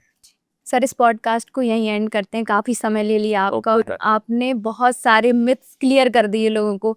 अब तो ये ऑडियंस जो पर्सपेक्टिव देगी वो उन्हें अपने कमेंट सेक्शन में विचार बताएंगी। लेकिन आपका बहुत बहुत धन्यवाद यहाँ आने के लिए। Thank you so much. मैं सभी दर्शकों से आपके चैनल के माध्यम से ये कहना चाहूँगा कि रूटीन मैंने अकेला प्रोग्राम है जो आपको उठने से लेके सोने तक का रूटीन बताता है। इसको 7 दिन फॉलो कर लो, जो जैसा बताया गया है, और 7 दिन के बाद इसी चैनल में आके बताइए कि मेरा इतना वेट कम हो गया। कमेंट करके बताइए, ठीक है? तो आई थिंक ये तो हाथ कंगन को आरसी क्या, आपके यहाँ पे चैनल पे कमेंट पता कर चल जाएँगे। अपने फ्रेंड्स को भी बताइए कि सब ट्राई करें। 7 दिन तो ट्राई कर सकते जी, हैं ना, जी। नाप सक और हमने बताया भी कि ये तो पता चल जाएगा आपको। जी। और इसको फिर बाद में कमेंट लिखिए। जीवन बहुत ही सरल है, और मुझे ये लगता है कि जो भी इस रूटीन को फॉलो करते हैं ना, 3 किलो तक का इन्फॉर्मेशन हमारे पास में एग्ज़िस्ट करता है। 7 दिन में 1 से 1.5 किलो बड़े आसानी से कम हो सकता है, 3 किलो तक भी जा सकता है। और इसको आप जितना फॉलो करते चले जाएँगे, और 14 दिन के बाद में आप एक-एक चीज़ इंट्रोड्यूस करते रहिए। आप खुद ही एक्सपेरिमेंट कीजिए, वरना 90 डेज़ का हमारा प्रोग्राम है ही। जी। तो वहाँ पे आइए। थैंक यू सो मच मुझे अपने शो पे, अपने पॉडकास्ट पे इनवाइट करने के लिए, और अपनी बातों को, अपने विचारों को अधिकतर लोगों के सामने प्रस्तुत करने के सर लिए। थैंक आपका यू भी सो मच। बहुत बहुत धन्यवाद। तो दोस्तों आज के इस पॉडकास्ट से आपको समझ आ ही गया होगा कि वेट लॉस जर्नी एक सिंपल जर्नी है। बस हमें कुछ मिथ्स को तोड़ना और एक करेक्ट रूटीन फॉलो करना ज़रूरी है। अगर आपको यह पॉडकास्ट पसंद आई हो तो इसे अपने दोस्तों के साथ शेयर करें, और हाँ, चैनल को सब्सक्राइब करना ना भूलें, जिससे हम आगे आपके लिए और भी अच्छे अच्छे एपिसोड ला सकें। Stay aware, stay healthy.